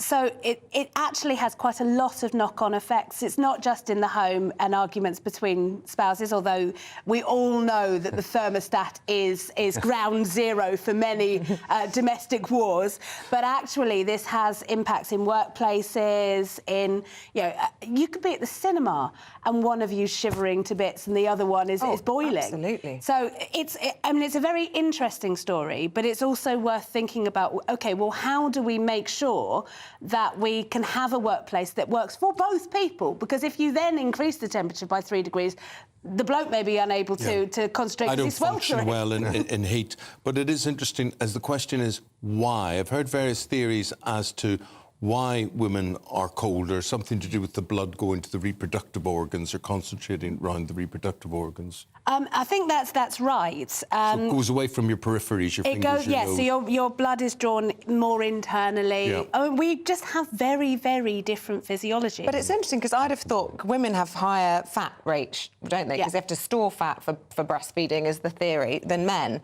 So you'd automatically think if you've got a good storage of fat, then you won't get cold. But it's nonsense. No, that's not how it works at all, unfortunately. It would be great if it did, certainly for me. I've got a particularly additional storage of fat at the moment, having just spent a weekend in Rome. Which, but yes, there are huge differences, and I think even that can lead to increased surface, more skin, more exposure to the extremities. It must be so complicated being a woman.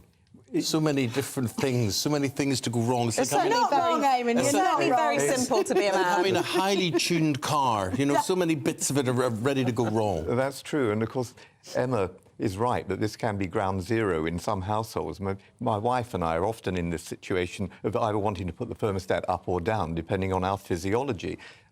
It didn't used to be controversial to say that men and women are made in a different way. These days, it's become a question of political ideology. We've got to accept that there are differences and we have to accommodate one another. The dignity of difference, as Jonathan Sacks once called it. Well, we're not finished there. The second of these health stories, and I do say, Emma, I mean, I have an aversion to vomiting. Really, it is. Well, I don't think anyone really likes it. No, but imagine having to do it. Imagine being subjected to morning sickness. As my mother used to say, if it was up to men to be pregnant, there would be no, because she didn't use the word pregnant, she said expecting. You just wouldn't have babies. There would be no reproduction at all.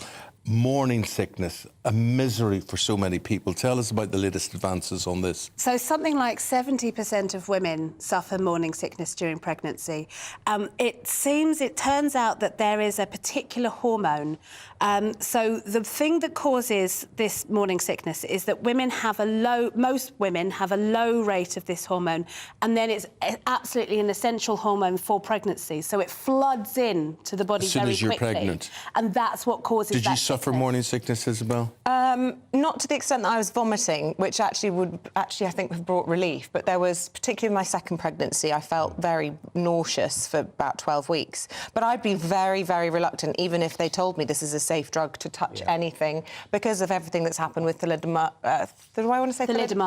and Primodos. Exactly as well. I think you're right. The hesitation about taking yet more drugs, especially during pregnancy, where you can damage your unborn child, that you'd have to live with the consequences of that. I've worked with the redoubtable Mary Lyon, who's led the campaign on Primodos, and I met at my university office in Liverpool a guy who came in who had been born with disabilities as a result of his mother taking a pregnancy test, as she thought at the time, which is how it was manufactured and marketed by Bayer, the company, the big pharmaceutical that had brought it about. Now, to be honest, to this day, they have not accepted responsibility for it.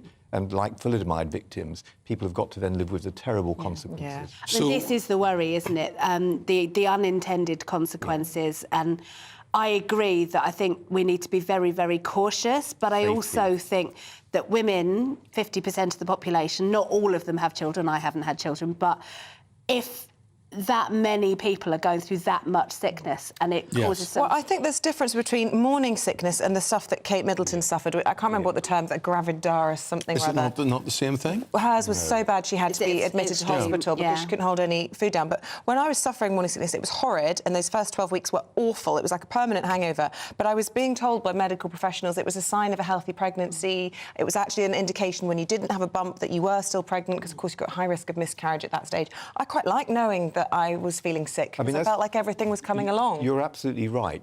But in extremity, I mean, there are examples, for instance, of people miscarrying as a result of constant sickness. That's terrible. Scientific research into this to find out what the reasons are. Well, look, listen, this is a hormone called GDF15, and it's all about balancing that. So that's good news that morning sickness, they're onto it and they could do something about it. Now we turn to the men, the third health story, and this is a male contraceptive pill, Emma. Yes, 60 years on from the female contraceptive pill, men are finally catching up, playing their part in family planning. Whether it will catch on or not, that's my big question. I mean, will it make them put on weight, lower their libido, and basically be a bit grumpy? I mean. Would you tell the difference? I mean, I think it's a very interesting story. I think there are an awful lot of unwanted pregnancies, and the more that we can do to kind of basically organise our lives better, the better. We've had 10 million. We've got to leave it there, I'm afraid. Yeah, sorry, David. We've got to go to the break. Thank you. Guys, going to be back in 40 minutes' time. We're back after this. A brighter outlook with Box Solar, sponsors of weather on GB News. Good morning, I'm Greg Dewhurst. Welcome to your latest GB News forecast. A cloudy, damp start this morning, but it will brighten up from the northwest as we move through the day, and mild across western areas. And you can see that cloud and rain across England and Wales.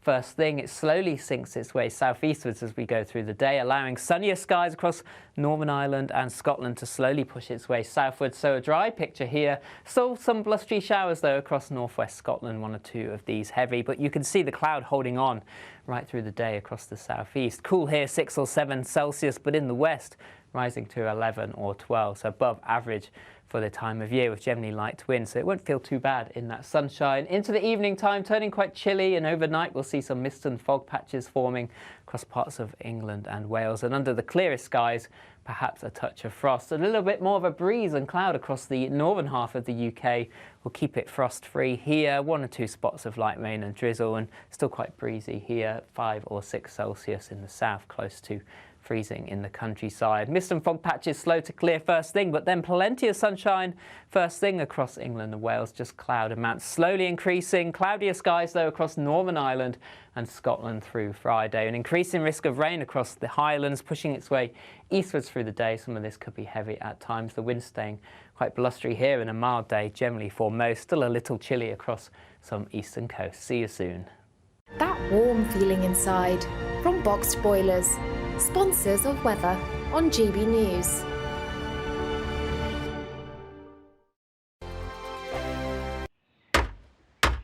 Who is it? We're We're here for the show. Welcome to the Dinosaur Hour with me, John Cleese. I was married to a therapist. And you survived? I thought we were getting Hugh Laurie. Second best. You interviewed Saddam Hussein. What's that like? I was terrified. I'm playing strip poker with these three. Oh! No, thank you. My CDs need to be put in alphabetical order. Are you going to be problematic again?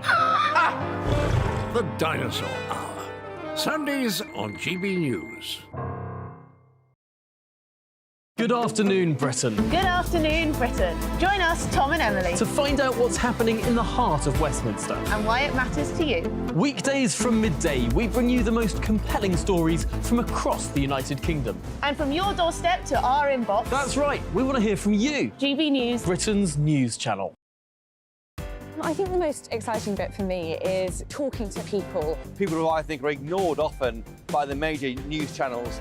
We're going to give news they want to hear. There's a voice there that needs to be heard. I think there's a chance here for a diversity of opinion to be expressed, which you don't find elsewhere. It's really exciting. We don't hold back. We're free to say how decisions that are taken here affects us all around the country.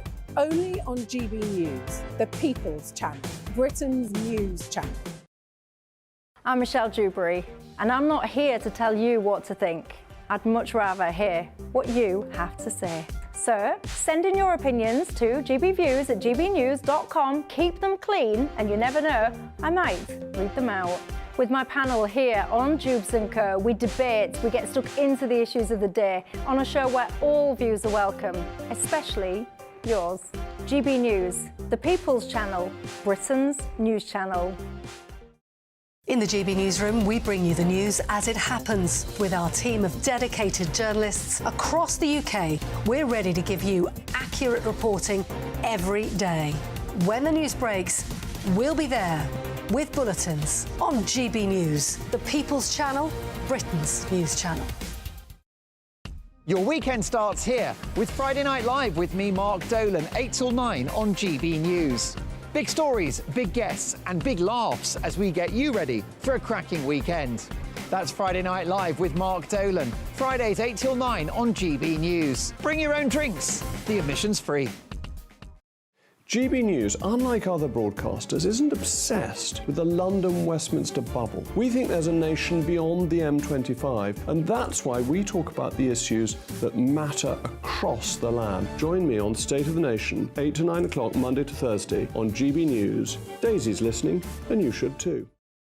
Tired of the usual focus-tested, pre-prepared Westminster runaround? Well, so am I. So you want higher taxes? Is your department to blame for this? Are you rethinking this policy? Every Sunday at 9:30, I'll be sitting down with those in power to get the truth about the issues affecting you. Let's be honest, we've known about the cost pressures of this project for years, not months. That's the Camilla Tominey Show, a politics show with personality. On GB News, the People's Channel, Britain's news channel.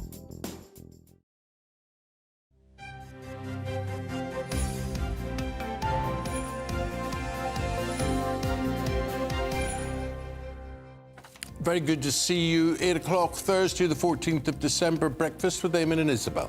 Here's what's leading the news this morning. The economy is the focus for the day as the Prime Minister's forced to deal with getting the economy back on track.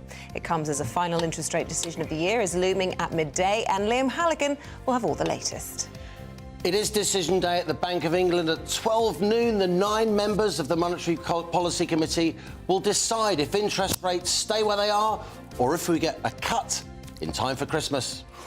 No cut with migration. The migration issue still hasn't gone away. News today, only 1% of people arriving in this country illegally are via the boat crossings. Only 1% are sent back, I should say. Olivia Utley, Westminster, with the latest. Yes, Rishi Sunak has a long slog ahead to get his Rwanda legislation through Parliament, and time isn't on his side after a damning report reveals the true extent of the problem. And 7 years, 6 seasons, 3 casts, love it or loathe it. The Crown's coming to an end today. The final 6 episodes have just been released. And we mean that literally at 8 a.m. Police appealing for help in their search for a mother of 3, Gaynor Lord, who's been missing now for 5 days. We're going to be crossing to Norwich shortly to get the very latest on this sad story. And Paul Coit is here with all of your sport this morning. And Newcastle are out of Europe, and we'll be talking coefficients again. Hopefully Liam can stay for that, probably makes more sense to him. Eddie Jones going back to another old job, and good news that the sporting birthdays are back today. Ooh. I've got more sporting birthdays for you. Yeah, I have. Right, okay. Any bright weather on the horizon? Let's go to Greg Dewhurst to find out. Hello there. Cloudy and damp across England and Wales, bright further north and west. Will the sunshine reach all areas? Find out soon in the forecast coming up. I haven't heard a word he said all morning because all I can do is look at his jumper. But anyway, I'm sure there's an interesting forecast in there somewhere. I think he's saying some sunshine on the horizon. We'll find out a little bit later on. Let us know your thoughts this morning. What are the issues that are getting your goat today? We want to know. GBViews at gbnews.com, or you can tweet us at GBNews.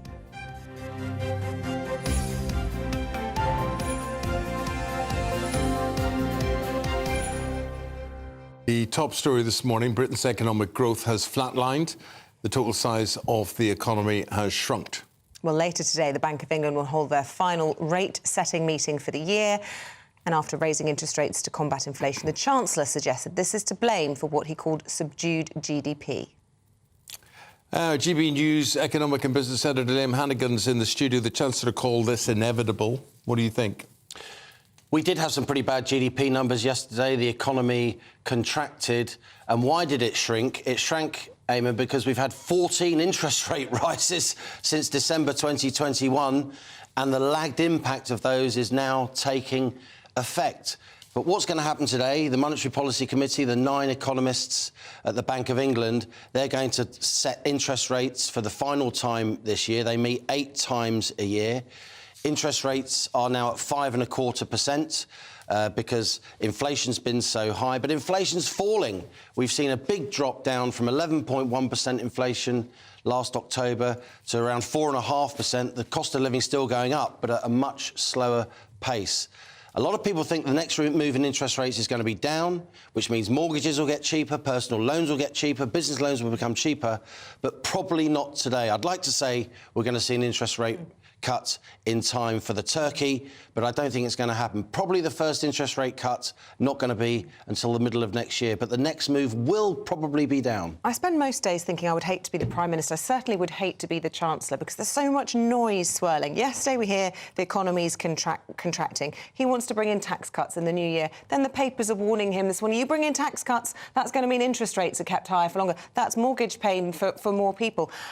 What a nightmare. When the tide is turning, you get all those swirling eddies and you can't determine which direction we're going. And the tide, I would say the economic tide is turning. I do think the economy's, even though we've had that latest GDP contraction, those numbers, reflect what was happening 2 or 3 months ago. Yeah. They come out with a lag. I do think the tide's turning, but you've still got the impact of those interest rate rises that we've had, impacting on borrowing, impacting on credit. But you are now seeing signs that financial markets think interest rates are going to come down quite quickly. We're at 5.25% now.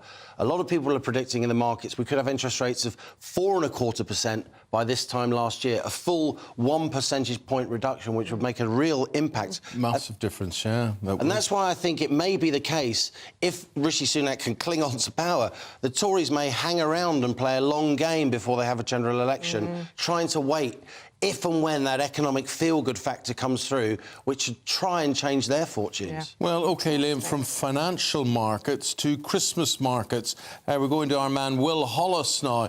Will is at the medieval Christmas market, and that Will is in Lincoln. Very good to see you and very good to see the market. Good morning, or should I say good morrow. Good morrow, because we're here in Lincoln's medieval Christmas market here in St Mary, Ligwigford, a fantastic little church here that's been for 1,000 years. And you're probably thinking, what can I get my girlfriend? What can I get my mother-in-law for Christmas? Well, what more would you want than the delights of a Christmas market that is probably quite similar to the kinds of things they were selling 1,000 years ago in the Middle Age. And the person who is responsible for this and has been doing this for quite a number of years, travelling markets all around the country, is Susie Cowley. Susie, just describe for me, what is it that you're selling here at this fantastic Christmas market? We're all makers. We're all selling our own products that we've assembled. We've come from all around the country. We've got a huge range of things that you won't find anywhere else. And what is the top-selling item that you'd get at a medieval Christmas market? What's the #1 seller that might have sold really well 1,000 years ago, but in 2021, in the 21st century, sells really well as well? Oh, my husband's spice punch, of course. Perfect for a Christmas meal? Oh, definitely, and perfect for a Christmas wander around a market. Nothing loosens a purse string like a spice punch. And then what's it like right now? Because we've got high cost of living, we've got interest rates out today, high inflation. What's it like for a travelling market that's trying to make money ultimately at Christmas? It's very difficult. We're very lucky that we've got this church. Last week we were at Normanby Hall, where it was torrential rain all weekend, which really affects the footfall. But yeah, it is difficult, especially with fuel prices and everything else. It can be hard to make a penny. And Lincoln's main Christmas market was closed this year. This is a slightly smaller one, but you're going to get around 5,000 people over this weekend, I'm told. Yep. What's the effect of city councils closing markets like big city markets here in Lincoln? Well, it's difficult, isn't it? I mean, there's not going to be the normal footfall there is, but we never really had the footfall from the main market. We've always had all of the people in the town come to support us, and we've always done very well in Lincoln. So we're hoping that this year will be just as good, even though there aren't the hundreds of thousands of people that are normally at the top of the hill. Susie, we've come in very early, so we're going to let you carry on doing what you need to do. We're here a little bit. Let's give you a little bit of a look around. It is a fantastic 1,000-year-old church, as I said, completely decored with the knight in shining armour. But we've got somebody in here who's working away in one of the back rooms, but he's not tucked away too far. We've got Chip. Chip, you're selling gems. What's the perfect gem to go for a Christmas present? Christmas present, it's got to be rose quartz. It's the stone of love, and it's about giving yourself love and giving other people love. What about the love from customers this year, from shoppers? Are we expecting to feel it when I'm sure you've had to maybe raise your prices? You've got difficulties because you're travelling all around the country, fuel prices, energy prices. What's it going to be like for the customers that are coming to a place like this? What can they expect? Well, we try and keep our prices as respectful as we can, but with a travelling market, we have fuel costs that are really crippling us. The costs are going up and down all the time. We never know what it's going to be like from one minute to the next. And then we're going to be hearing from the Bank of England about bank rates. We're always talking about inflation and cost of living. What do you want the politicians, the government that are in charge right now, to understand from independent traders that are trying to make a living this Christmas? It's really difficult. A lot of us, I mean, I import a lot of what you see here, so especially the crystals, and the tax prices on crystals, gems, minerals, that sort of thing is horrific. Not only are we paying taxes, export taxes from the companies, we're paying shipping costs which are absolutely extortionate, and we're also paying import duty as well to bring them into the country. So we're just being hit left, right and centre with taxes. A really tough time this Christmas. Chip, thanks for... You seem already pretty well set up, but thanks for talking to us this morning on GB News. It doesn't open until 12 o'clock. What else happens at 12 o'clock? That's when we hear from the Bank of England on those interest rates. So we'll be here all day bringing you the news on GB News and the reaction to those interest rate rises. Now, or don't you... lower down. Yeah, don't you be spending too much, that temptation all around you there? Yeah, when he was like, what shall I buy my girlfriend? Or, we know your game. I think rose quartz from Chip. I love that Chip sells crystals. There we make go. it up. Thank Fabulous. you very much indeed. The other big political issue of the day, migration. Home Office data reveals only 1% of small boat migrants arriving in Britain since 2020 have actually been sent back. 1%. Gosh, well, this comes as government immigration advisors are warning that the visa scheme for care workers is linked to child trafficking. This all sounds like terrible news. Political correspondent Olivia Utley will be able to unpick it all for us. Well, hang on a minute. This 1%, we're being told all the time that tons of them are being sent back to Albania. It's deemed a safe country, but that still amounts to 1% since 2020. Well, absolutely. This new report from the Migration Advisory Committee is very damning indeed. Since 2020, just 1,182 migrants have been sent back from the ones who arrived in dinghies across the Channel. Now, Rishi Sunak, in some respects, is right to say that the deal with the Albanians is working well, because almost all of the migrants who have been sent back, all but 450 of them, are Albanian. So the deal that he struck with the Albanian Prime Minister earlier in the year could be said to be working. But as the Migration Advisory Committee says, 1% isn't really good enough. They are now saying that the only way to actually get a cap on this is to have an official set number that we can have before anyone is sent back. Then, of course, there's this very troubling story that some of these migrants could be linked to child trafficking. Now, the logic behind that is that on the legal migration front,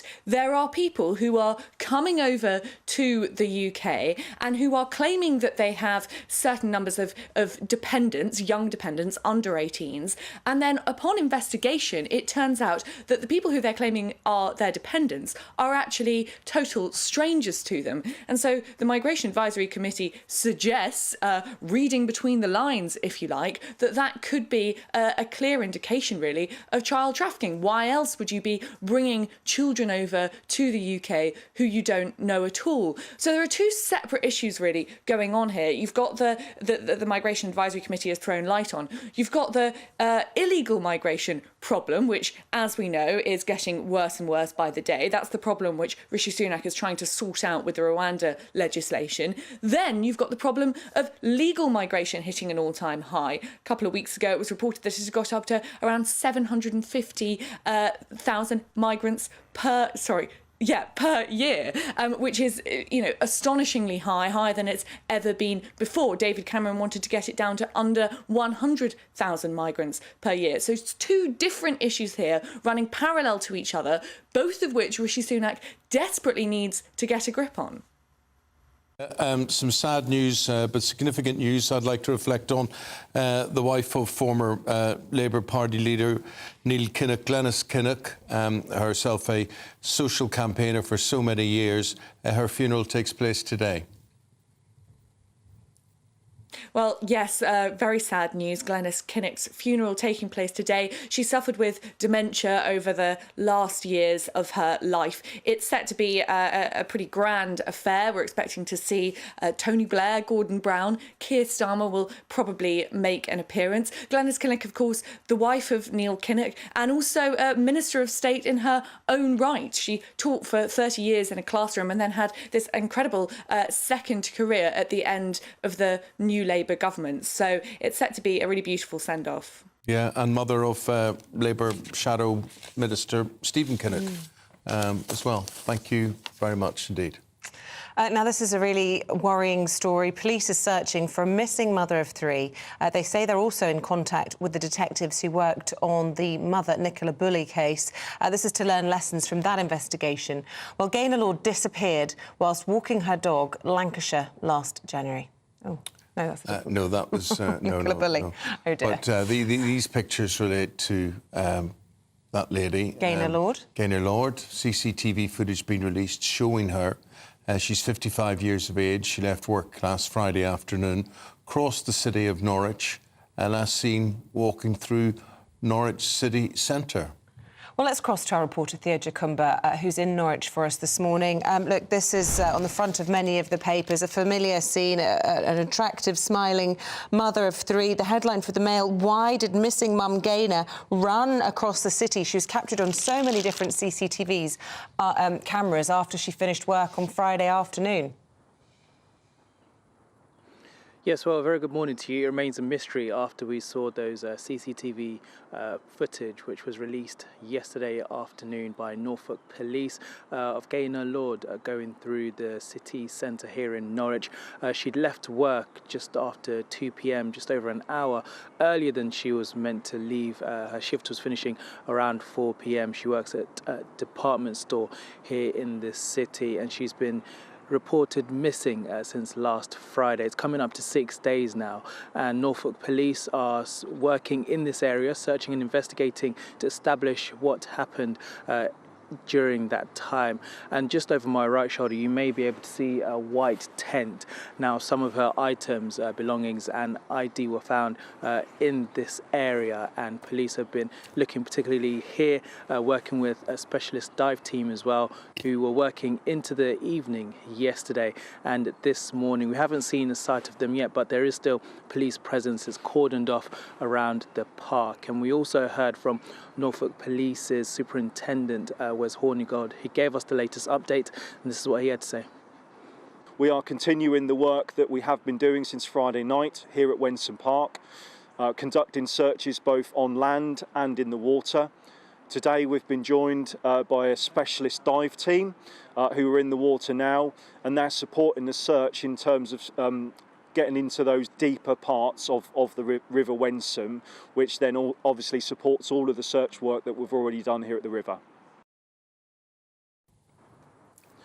Now, of course, this is a case which has attracted attention, and of course, as you mentioned in your introduction, that police have been working with Lancashire Police, or at least having conversations. If we remember that case earlier this year, missing mother Nicola Bulley was being looked for within that area after she had done a school run, and particularly the police were criticised when it came to releasing perhaps personal details. And of course, here as well, Lincolnshire Police are working with Norfolk Police, especially with the specialist team here. But for now, the investigation continues.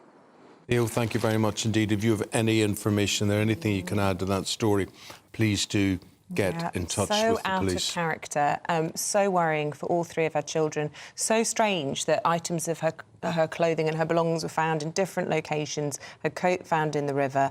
Horrid to see that this is sort of reminiscent of the whole Nicola Bulley tragedy. And yeah, of course, we wish the family well, and detectives, we hope, manage to find her. But a really worrying story, and we're going to keep a close eye on this here on GB News for you. Let's go out and about and find out what the weather's doing. Greg Dewhurst with that.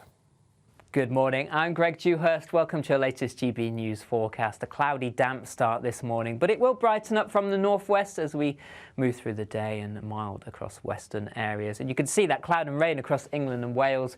First thing, it slowly sinks its way southeastwards as we go through the day, allowing sunnier skies across Northern Ireland and Scotland to slowly push its way southwards. So a dry picture here. Still some blustery showers, though, across northwest Scotland, one or two of these heavy. But you can see the cloud holding on right through the day across the southeast. Cool here, 6 or 7 Celsius, but in the west, rising to 11 or 12, so above average for the time of year, with generally light winds, so it won't feel too bad in that sunshine. Into the evening time, turning quite chilly, and overnight we'll see some mist and fog patches forming across parts of England and Wales, and under the clearest skies, perhaps a touch of frost. A little bit more of a breeze and cloud across the northern half of the UK will keep it frost-free here. 1 or 2 spots of light rain and drizzle, and still quite breezy here. 5 or 6 Celsius in the south, close to freezing in the countryside. Mist and fog patches slow to clear first thing, but then plenty of sunshine first thing across England and Wales. Just cloud amounts slowly increasing. Cloudier skies, though, across Northern Ireland and Scotland through Friday. An increasing risk of rain across the Highlands, pushing its way eastwards through the day. Some of this could be heavy at times. The wind staying quite blustery here, and a mild day generally for most. Still a little chilly across some eastern coasts. See you soon. Now, time to talk about our massive giveaway, £10,000 in cash, brand new tech and shopping vouchers. So if you want to get involved... I'm speechless. I know you are. Here's how you do it. Here's how you do it. This week, we're launching the Great British Giveaway. Your chance to grab some amazing prizes and start your new year the right way. You could win an incredible £10,000 in tax-free cash to spend on anything you like. Imagine having all of that extra cash in your bank account. We'll also bring you bang up to date with the very latest iPhone 15 Pro Max. And we'll give you £500 worth of shopping vouchers to spend in the store of your choice. For your chance to win the iPhone, the vouchers and £10,000 cash, text GBWIN to 84902. Text costs £2 plus one standard network rate message. Or post your name and number to GB01, PO Box 8690, Derby DE1 9TT. UK only. Entrance must be 18 or over. Lines close at 5 p.m. on Friday, the 5th of January. Full terms and privacy notice at gbnews.com/win. Good luck. Good luck indeed. Now, still to come. Still to come, I know, because we're going to talk about a Netflix show, but the top 5 Netflix shows, how many of these have you heard of? The Night Agent is number 1. Heard of that one, but I haven't seen it. No. Ginny and Georgia. Not heard of it. No, and that's series 2 of that. Right, that's the okay. second best watched show. The Glory. Nope. Wednesday. Nope. Queen Charlotte and Bridgerton. Oh, I've heard of that one. Okay, That's the so top that's the 5. fifth. That's the top 5. So. Well, after today, it could be The Crown. We're going to be talking about the new and final season of The Crown. It's been released this morning. We'll be discussing what to expect next.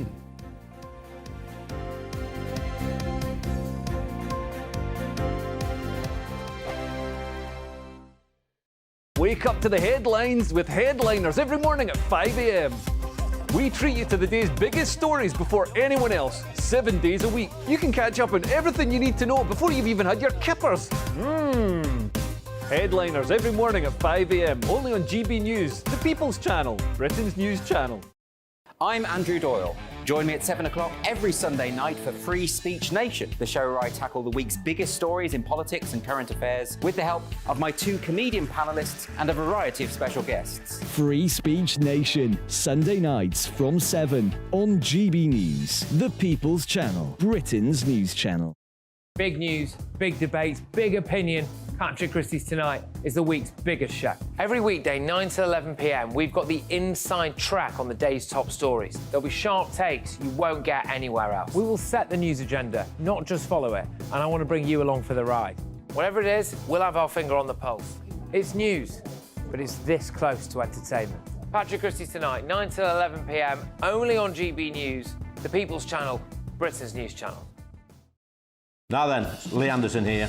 Join me on GB News on my show, The Real World, every Friday at 7 p.m. I'm not eating bloody cat. Are you Delicious. mental? Put in your mouth. OK, here comes a train. Reminds me of the scene in Singing in the Rain. Adam, is that a good one? Whoa! Join me at 7 on GB News, Britain's news channel.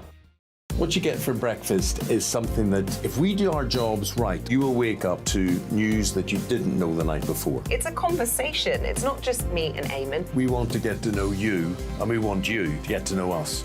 From 6, it's Breakfast with Eamonn and Isabel. Monday to Thursdays on GB News, Britain's news channel. There's only 3 people you can trust in life. Your doctor, your lawyer, and your nana. I'm not sure. So join me, Nana Aquare, at 3 p.m. every Saturday and Sunday, where we discuss the biggest topics of the weekend. Be ready for battle. Could you be quiet? What is this? It's my new teeth. It's your new teeth. I don't bite. Well, not without a good reason. Always honest, always fun. Every weekend at 3 p.m. on GB News, the People's Channel, Britain's news channel.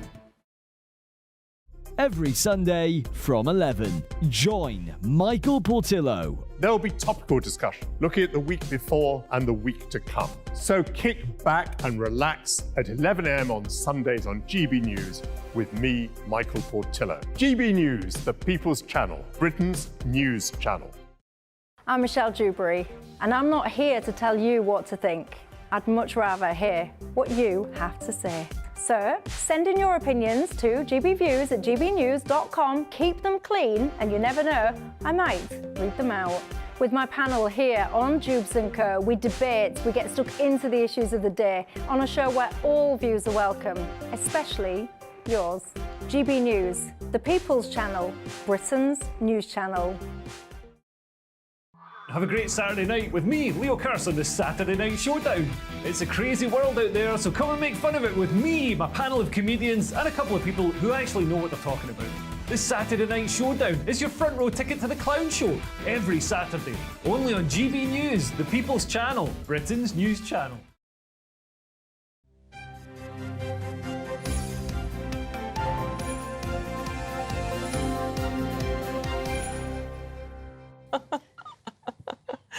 Care to share?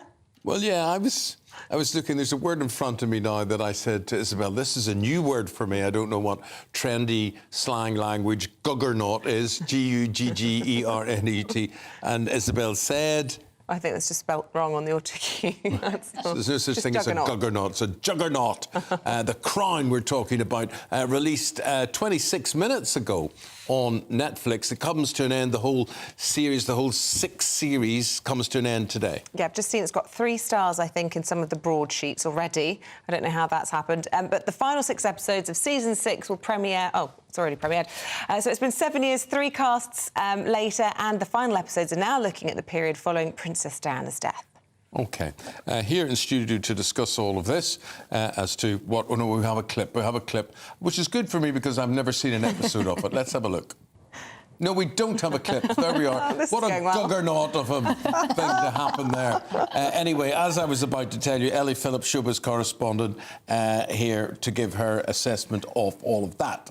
Yes, so it's been released just now. It's out there in the world. There are 6 episodes. They're all about 50 minutes each, apart from the very, very last one, which is 1 hour and 10 minutes. Good. That's an epic end episode. And yeah, and this follows on from the first part of season 6, which covered Diana's death. Now we move on from that, and this is going to show the death of Princess Margaret, the wedding of Prince Charles and Camilla Parker Bowles, and of course that famous meeting of Prince William and Kate Middleton when they met at university in St Andrews as well. So a lot of things to cover in 6 episodes there. Now, you talk about a lot of things to cover. The royal biographer and friend of this show, Angela Levin, also joins us today. And Angela, you said you were going to tell me, I was telling you, I've never seen an episode of it, and you're going to tell me why you watch it. Yes. Well, I hadn't seen the first series, and I was in the middle of writing my biography of Prince Harry. Having gone round loads of engagements with him, I was invited to go to Kensington Palace to have a good long chat with him. And I knew from what I'd experienced with him that he always tells you something to get the conversation going. He plans it in advance. As I walked through the room, he said to me, "Are you watching Netflix and the Crown?" So I said, "Well, actually, I'm not." And he said, "Well, you better get it because you must watch it because I'm watching it very much so. But I'll tell you one thing, they're not going to do anything on me. They're going to have to stop before they get to me." So I said, "Do you think you can do that?" He said, "Yes." Yeah. Guess what? He was right. Do you think that's because of the litigious nature of the Sussexes, maybe? Well, he wasn't really litigious at the time. He was quite sweet and nice and understanding.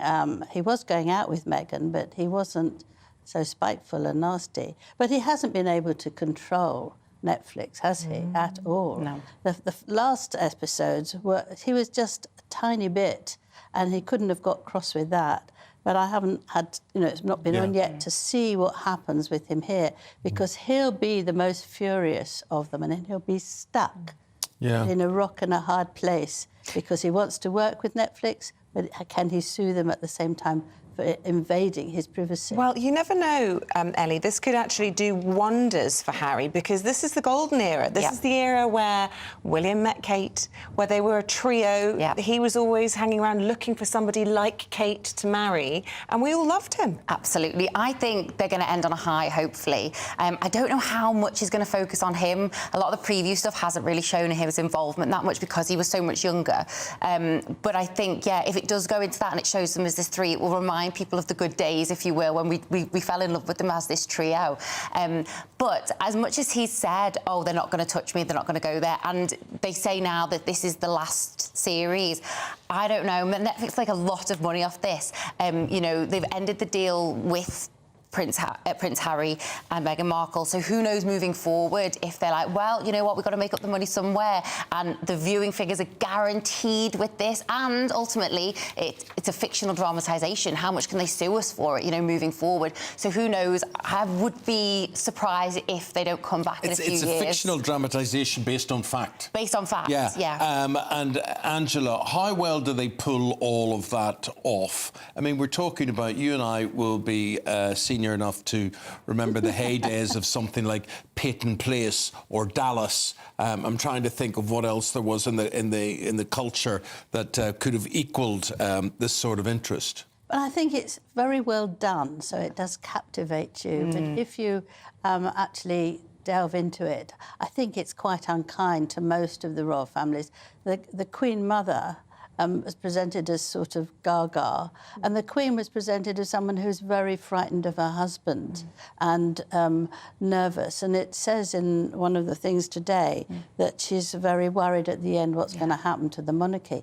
Now, that's not true, because she was thrilled that she was pleased now with Camilla. She felt Charles was ready, as did the Duke of Edinburgh, and she thought very highly of William, and she very much liked George. So she was very happy because she felt the whole thing would continue very well. So I think something like that is not fair, actually. It just annoys me. But, you know, I've got no right to be annoyed at something that's not actually 100% accurate. Well, you might not be the only one who's annoyed. I'm just reading this review in real time in The Times. They've just been watching some of it this morning, and they're saying, oh, it's not going to be a nice watch for Kate's mother. She's presented as a cross between Mrs Bennet on stilts and Lady Macbeth, a pushy social climate and royal wannabe, telling her daughter to change universities from Edinburgh to St Andrews to follow William and even take the same gap year as him. Show off those legs, she tells her daughter. I mean, do you know what? It worked if she did. So more praise to her. She's going to be the future queen, so it is what it is. But the thing is about this fictional dramatisation, there are others in history that we've had out there, more so films. You think of like All the President's Men and Watergate Scandal. That had historical inaccuracies, but as an entertainment piece, that's why brilliant. I became a journalist. Is it? The film All the President's Is it? Men. Yeah. That's interesting. And I remember then, subsequently, I never met Robert Redford, I never met him, but I did meet Dustin Hoffman. Yeah. Albeit, he called me into his dressing room and he was in his underwear. Oh, wow, you lucky man. Unexpected. Nor did he attempt to cover his underwear or change it afterwards. But anyway, we then discussed journalism and why I went into journalism through watching it. Still is one of my favourite films, though. Yeah, absolutely. And so that has obviously inspired you to get into journalism. I think with The Crown, it will inspire a lot of people in future generations to actually pay attention to the royal family again and get invested in it. And the wrong history, if they do that with The Crown, they've got a completely wrong history, and people don't sort of examine exactly what the royals are doing, like maybe I do or you do with your thing. But you know, it's said there, and it makes the people that they've been rather unpleasant about unpleasant. Well, I can confess I was just questioning you in the advert break. Was this bit true? Was that bit true? Because I mean, I think probably more than most I do follow royal things, but it still made me wonder, is that true or not? I was speculating about whether did Dodi really propose to Diana? Yeah. And you were saying probably not, but we don't know. Yes. OK. Well, Angela Levin, thank you very much indeed. Ellie Phillips, thank you very much indeed for being with us throughout the morning as well. So, The Crown, Season 6, what did I say, launched half an hour ago, 33 minutes ago. Will you be watching it? Well, you're going to watch us until 9:30. Yes. Then you can do what you want after that. Yeah, of course. Yeah. Same as me. Right. So Stonehenge, a lot of you talking about that today. And your idea, Isabel, about planting trees to screen it has got good approval from lots of people. Gordon says the only people to benefit from a tunnel would be the terminal engineering contractors.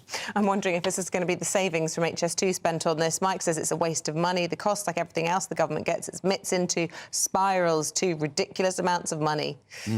I tend to agree with you. I think HS2 would have seen better value for money to me than than a tunnel under Stonehenge. Just plant some trees. It's very easy. Everyone will be fine.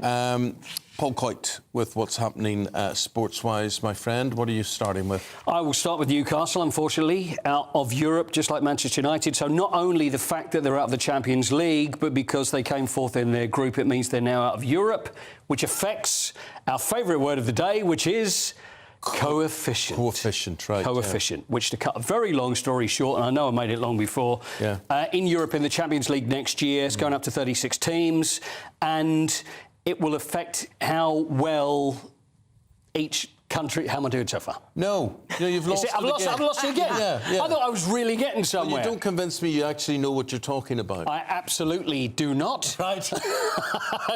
Each country is allowed a certain amount of teams that go into the Champions League.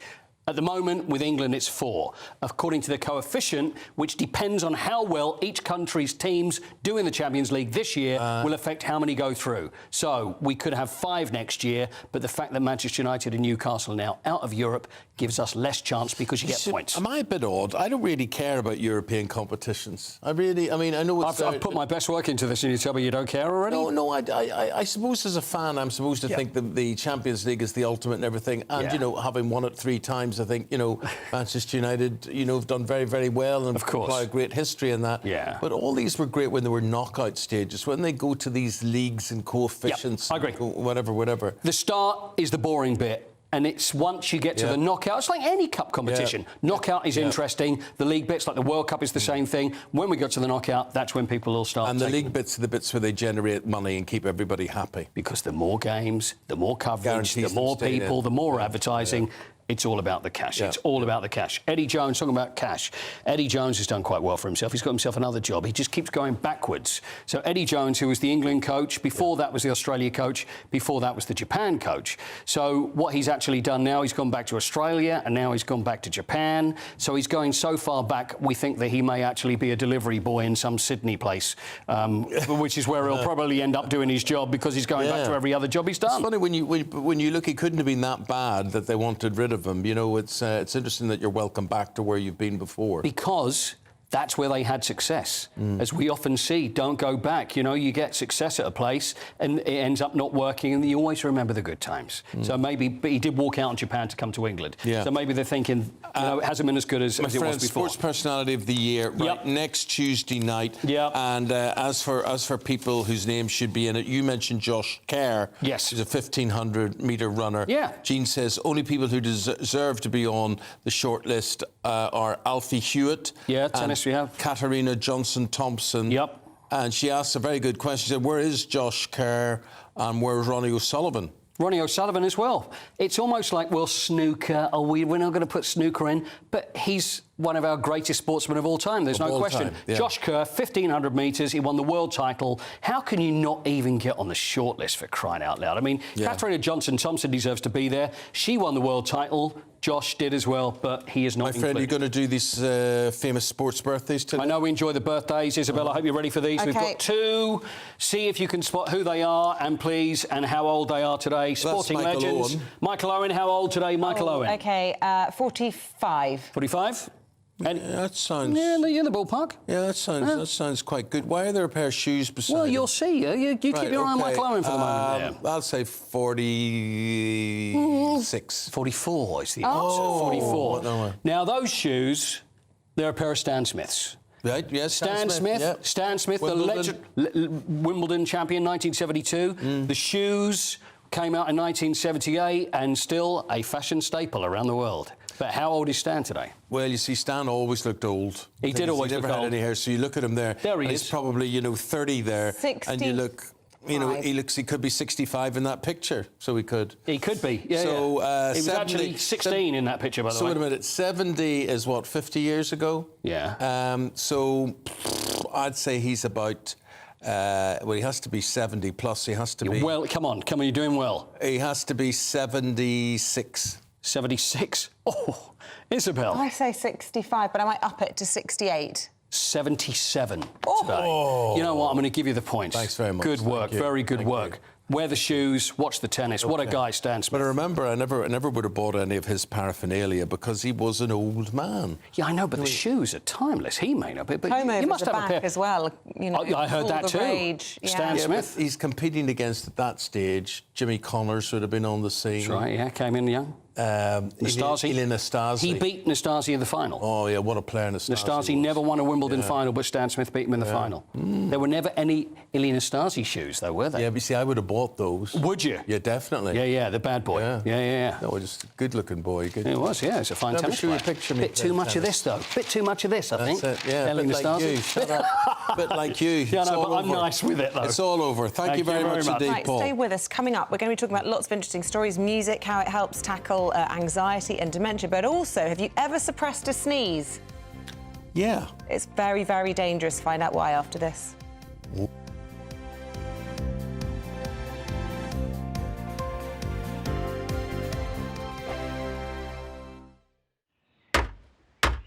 Who is it? We're here for the show.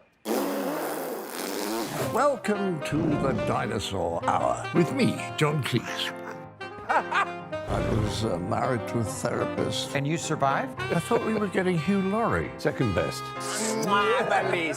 You interviewed Saddam Hussein. What's that like? I was terrified. I'm playing strip poker with these three. Oh! No, thank you. My CDs need to be put in alphabetical order. Are you going to be problematic again? The Dinosaur Hour. Sundays on GB News. Good afternoon, Britain. Good afternoon, Britain. Join us, Tom and Emily, To find out what's happening in the heart of Westminster. and why it matters to you. Weekdays from midday, we bring you the most compelling stories from across the United Kingdom. And from your doorstep to our inbox. That's right, we want to hear from you. GB News. Britain's news channel. I think the most exciting bit for me is talking to people. People who I think are ignored often by the major news channels. We're going to give news they want to hear. There's a voice there that needs to be heard. I think there's a chance here for a diversity of opinion to be expressed, which you don't find elsewhere. It's really exciting. We don't hold back. We're free to say how decisions that are taken here affect us all around the country. Only on GB News, the People's Channel, Britain's news channel. I'm Michelle Dewberry, and I'm not here to tell you what to think. I'd much rather hear what you have to say. So send in your opinions to gbviews@gbnews.com. Keep them clean, and you never know, I might read them out. With my panel here on Jubes & Co, we debate, we get stuck into the issues of the day on a show where all views are welcome, especially yours. GB News, the People's Channel, Britain's news channel. In the GB Newsroom, we bring you the news as it happens. With our team of dedicated journalists across the UK, we're ready to give you accurate reporting every day. When the news breaks, we'll be there with bulletins on GB News, the People's Channel, Britain's news channel. Your weekend starts here with Friday Night Live with me, Mark Dolan, 8 till 9 on GB News. Big stories, big guests and big laughs as we get you ready for a cracking weekend. That's Friday Night Live with Mark Dolan. Fridays 8 till 9 on GB News. Bring your own drinks. The admission's free. GB News, unlike other broadcasters, isn't obsessed with the London-Westminster bubble. We think there's a nation beyond the M25, and that's why we talk about the issues that matter across the land. Join me on State of the Nation, 8 to 9 o'clock, Monday to Thursday, on GB News. Daisy's listening, and you should too. Tired of the usual focus-tested, pre-prepared Westminster runaround? Well, so am I. So you want higher taxes? Is your department to blame for this? Are you rethinking this policy? Every Sunday at 9:30, I'll be sitting down with those in power to get the truth about the issues affecting you. Let's be honest, we've known about the cost pressures of this project for years, not months. That's the Camilla Tominey Show, a politics show with personality. On GB News, the People's Channel, Britain's news channel.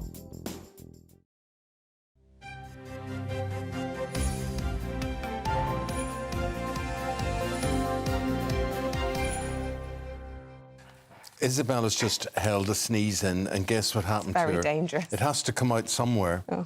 It's just burst blood vessels in my brain, I think, and I've got a whopping headache. But actually, there's some science to this. Is there? It turns out if you suppress a sneeze, what happens to you, Emma?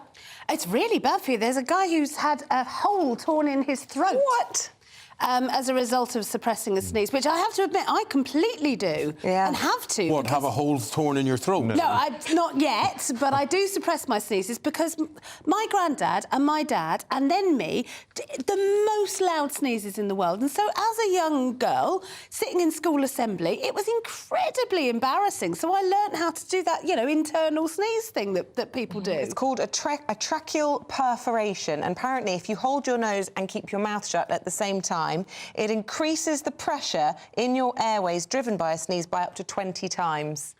Don't do it. Keep your mouth open. I mean, a lot of people suffer, and I do, from a certain amount of hay fever during the season, which can trigger sort of sneezing fits. And it can be embarrassing, as Emma said, if you're in a parliamentary meeting or whatever it may be, to suddenly find yourself sneezing and sneezing. But antihistamines, I personally find, solution. Are the way to go. Good. Okay. I got very bad hay fever right at the beginning of COVID. So I was walking around the streets on my hour-long walk that you were allowed with my eyes streaming and everyone looking at me like I was a leper. Now, tell me who Lord Geit is, Emma. So Lord Geit is Boris Johnson's former ethics advisor. Imagine having that job. That kept him busy. It kept him very busy to the point where he actually resigned, said that he couldn't do it anymore after 14 months. He was quite scathing in his resignation. But he is now potentially, he's under investigation for potentially having broken rules himself. Ooh. Because he's a Lord, there are certain things that Lords, and I'm sure that David could go into this in much more detail than me, are not allowed to do on behalf of clients. But he has registered a new business that is there to give parliamentary advice. And that's one of the things I believe that you're not allowed to do as a Lord. Is that right? That's right, Emma. You can't give parliamentary advice if you're also a paid consultant in that way. But at the very minimum, you have to declare these things in the Register of Interest. That's the issue. He says that he has done nothing wrong, but there will now be an inquiry into it. During my time in the Commons, I served on the Parliamentary Privileges Committee. We did the big inquiry into cash for questions. Now, if you really want a scandal, think back to that. MPs taking £1,000 a time to ask a parliamentary question. It brought Parliament into disrepute. We still haven't recovered from that because I think people think everybody in politics is on the make. So to be clear, there's no suggestion, as I understand it, of any impropriety. No. He's registered a company. He's therefore registered that. He didn't register it. He didn't register it, and that's triggered the record. And so that's whoever has made this complaint. I don't know who it is. I don't know anything about the background to this, but that will now be investigated. And in fairness, in the Lords, they do hold people to account when these sorts of things happen. Yeah, he's registered as a director of a company at Companies House. I think that's how it's come out. OK. The future of Europe, David. Well, there's a very interesting opinion piece today in The Guardian by Timothy Garton-Ash, and it's headlined Democracy or Dictatorship. And it seems to me that that goes to the heart of what the war in Ukraine is about, but also this axis that we now have of dictators around the world, Xi Jinping and Putin, Khamenei in Iran, and, of course, Kim Jong-un in North Korea. There's to be a debate later today in the House of Lords about North Korea. And Eamonn, I was struck by one of the stories about North Korea that sort of tells you what dictatorship's about. This is about a boy who was 22 years old. And because he was watching South Korean films and listening to South Korean music, he was executed. And that story was told last week by an escapee from North Korea. So that's the choice for us. Do we want to go down that road towards dictatorships or democracy? I was recently with Ian Duncan-Smith in Lithuania, and also I went to the Czech Republic. The feeling, if you live in the Baltic states or on the border with Russia, is this is coming our way soon. And I think we've been under a false illusion, and it's the point Timothy Garton-Ash makes in his article. Sorry, so you're suggesting that dictatorship could happen in Europe under what? If Putin is successful? Exactly. Right, OK. And that's the point he's making, Isabel. If you don't take this seriously, it's coming your way soon. Yeah, I think the idea that it's not our problem sometimes gets mooted, and it absolutely is. And I think there has to be a line, and Ukraine is the front line of this. Well, you know, Putin's emboldened at the moment. You see him back on the international stage, prancing about at COP28. Absolutely. Untouchable by the international arrest warrant. Well, last week, Isabel, you're right, in what happened in UAE, and putting out the red carpet to Putin, given that he is wanted by the International Criminal Court, he should have had an arrest warrant out for him. But only think about last night and the latest round of attacks on Kiev. I mean, a nursery was attacked yesterday. Goes out of all the headlines, but this is a war that is being fought day by day by day by day. And if, in a war of attrition, Russia wins, that isn't going to stop there. Well, Gaza's helped Russia as well, hasn't it? Let's talk about health matters again, dementia, and why music may be an aid for dementia, Emma. So there's been a pilot run, in some care homes where they've been playing a personalised playlist, 20-minute playlist to patients with, to residents with dementia. And it's been enormously beneficial, apparently, in terms of anxiety and stress and even pain. And it doesn't actually surprise me, because if you feel a certain way when you listen to music. It touches you, I think, beyond the intellect. It's almost really deep inside you. I was at a classical music concert on Saturday night. Now, that's not common for me. I'm more of a pop music girl. But it was just the feeling, just every inch of my skin was tingling with excitement. It was just the most extraordinary.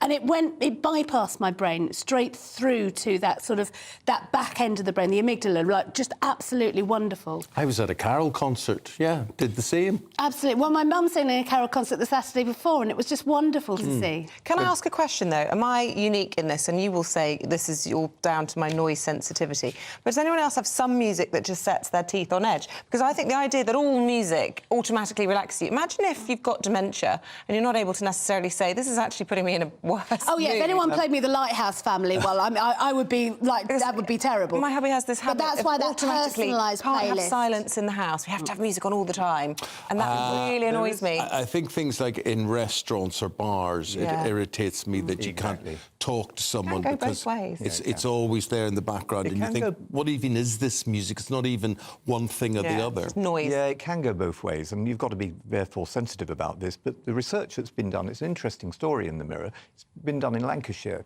and the NHS did some trials where they found that heart rate in anxious patients went down by 25%. Look, we've got nearly 1 million people suffering from dementia in this country. I visited a friend just a couple of days ago. Music goes into the brain in a different way from speech. So although it irritates us in a restaurant when you want to talk to someone, it does help people who have dementia. And that, of course, comes from Alzheimer's often. So we've got to get real about these things and do what we can.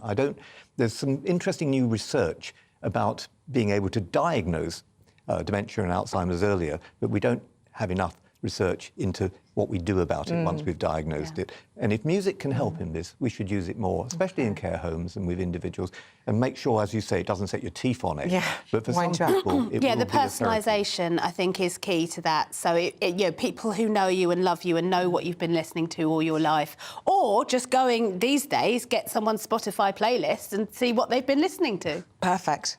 David, tell us about the world's biggest castle. Well, it's not somewhere I've ever been, Eamonn, but I noticed that 300,000 people, we're talking about Poland, and this is a place that's twice the size, I think, of Buckingham Palace. It's 4 times bigger than Windsor Castle. It's beautiful. And do you know, back in the day, in the 13th century, when it was built, apparently it would house some 3,000 medieval knights. So this is somewhere I think that all of us ought to book a ticket to go and see. Poland is a wonderful country. This country went to war over Poland. My dad was a desert rat, fought alongside Poles at Monte Cassino. All of us, I think, who come from that generation know that we went to war because of Poland. And Poland suffered then until 1989 when it got its liberty. It's got a wonderful story, everything from Chopin to places like the world's biggest castle. So I want to go and see this place. It's on the list. Fabulous. Well, listen, we've really enjoyed the papers this morning. Lord Alton, Emma Burnell, thank you very much for getting us in the Christmas spirit this morning as well with that little castle story. But for now... It's Malbork Castle, M-A-L-B-O-R-K, Malbork, around 25 miles south off the coast. Here's Greg with the weather. A brighter outlook with Box Solar, sponsors of weather on GB News.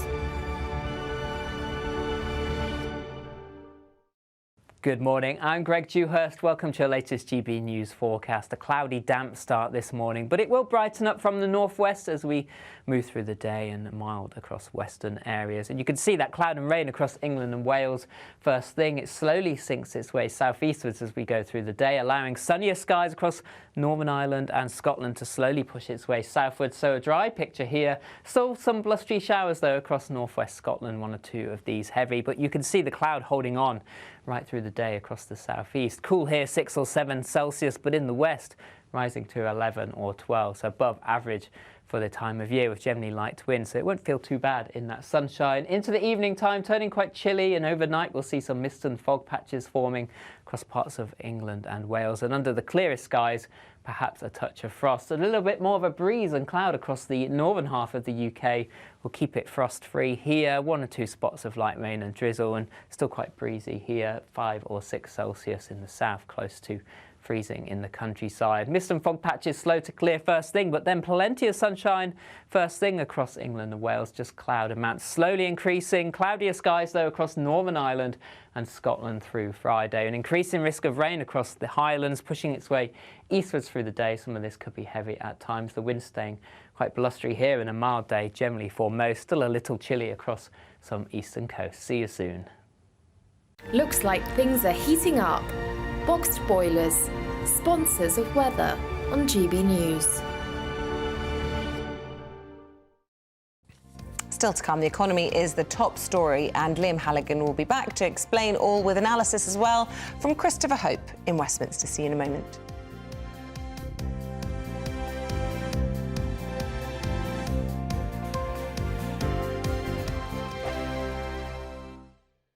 Wake up to the headlines with Headliners every morning at 5 a.m. We treat you to the day's biggest stories before anyone else, 7 days a week. You can catch up on everything you need to know before you've even had your kippers.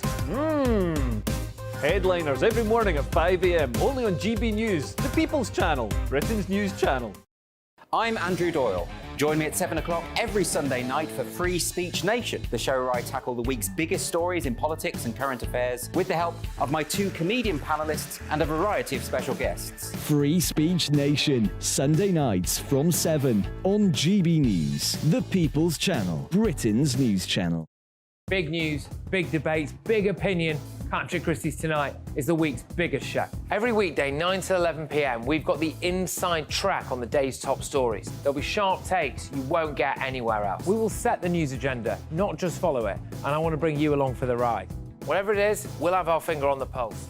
It's news, but it's this close to entertainment. Patrick Christie's Tonight, 9 to 11 p.m, only on GB News, the People's Channel, Britain's news channel. Now then, Lee Anderson here. Join me on GB News on my show, The Real World, every Friday at 7 p.m. I'm not eating bloody cat. Are you delicious. mental? Open your mouth. OK, here comes a train. Reminds me of the scene in Singing in the Rain. Adam, is that a good one? Whoa! Join me at 7 on GB News, Britain's news channel. What you get for breakfast is something that, if we do our jobs right, you will wake up to news that you didn't know the night before. It's a conversation. It's not just me and Eamonn. We want to get to know you, and we want you to get to know us. From 6, it's Breakfast with Eamonn and Isabel. Monday to Thursdays on GB News, Britain's news channel. There's only 3 people you can trust in life. Your doctor, your lawyer, and your nana.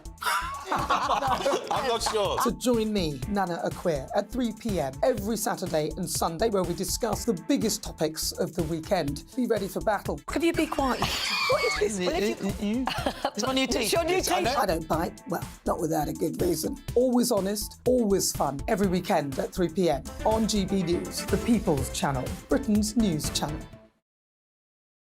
Every Sunday from 11, join Michael Portillo. There'll be topical discussion, looking at the week before and the week to come. So kick back and relax at 11 a.m. on Sundays on GB News with me, Michael Portillo. GB News, the People's Channel, Britain's news channel. I'm Michelle Dewberry, and I'm not here to tell you what to think. I'd much rather hear what you have to say. So send in your opinions to gbviews at gbnews.com. Keep them clean, and you never know, I might read them out. With my panel here on Jubes & Co, we debate, we get stuck into the issues of the day on a show where all views are welcome, especially yours. GB News, the People's Channel, Britain's news channel. Have a great Saturday night with me, Leo Curse, on the Saturday Night Showdown. It's a crazy world out there, so come and make fun of it with me, my panel of comedians, and a couple of people who actually know what they're talking about. The Saturday Night Showdown is your front row ticket to the clown show every Saturday, only on GB News, the People's Channel, Britain's news channel.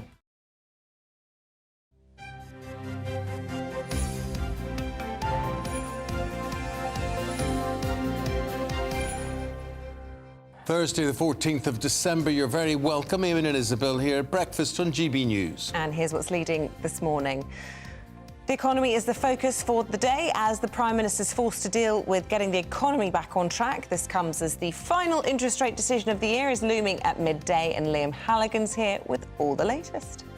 It is decision day at 12 noon. The 9 economists on the Monetary Policy Committee at the Bank of England will decide where interest rates go. Will it be stick or twist? Will we stay at 5.25%? Or will there be a cut in time for Christmas? 7 years. 6 seasons and 3 casts. Love it or loathe it. The Crown comes to an end today, and the final 6 episodes have been released on Netflix this morning. And as Christmas approaches, we'll be joined by former royal butler Grant Harold to go through the do's and don'ts of Christmas parties. How to slip away discreetly without anyone noticing is a really good trick that I need some advice on. Also, we want to know what the weather is up to today. Greg Dewhurst, if you can sit through the Christmas jumper, we'll have all the details. Hello there. Cloudy and damp across England and Wales, brighter further north and west. Will the sunshine reach all areas? Find out soon in the forecast coming up. Keep in touch. You've been doing very well with that so far today. gbviews at gbnews.com.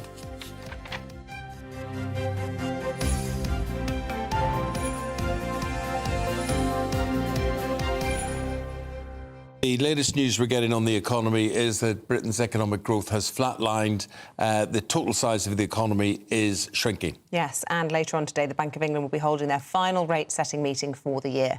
After raising interest rates to combat inflation, the Chancellor suggested it's to blame for what he called subdued GDP. He said that was inevitable. So, as the Rwanda debate finally begins to settle, now comes the next challenge for the government, and that is getting the economy back on track. Our economics and business editor, Liam Halligan, as you see, is in the studio with us today. What's your feeling on this, Liam? Well, the Bank of England's Monetary Policy Committee, Eamonn, meets 8 times a year. This is their last meeting of the year. Interest rates have gone up 14 times in a row since late 2021 as inflation has risen, but now inflation's coming down. It's down sharply from its peak this time last year. The cost of living is still rising, but it's rising a lot more slowly. So interest rates have stayed on hold since August at 5.25%. And I think the smart money today, Eamonn, is that the Bank of England would like to see a pre-Christmas cut in interest rates, but it's not going to happen.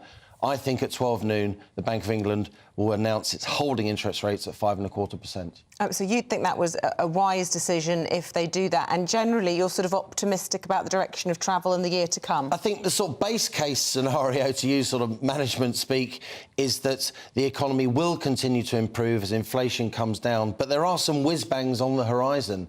That GDP contraction that Eamonn referred to, that's a sort of lagged effect because interest rates have been raised so many times and the effect of that squeeze takes time to come through.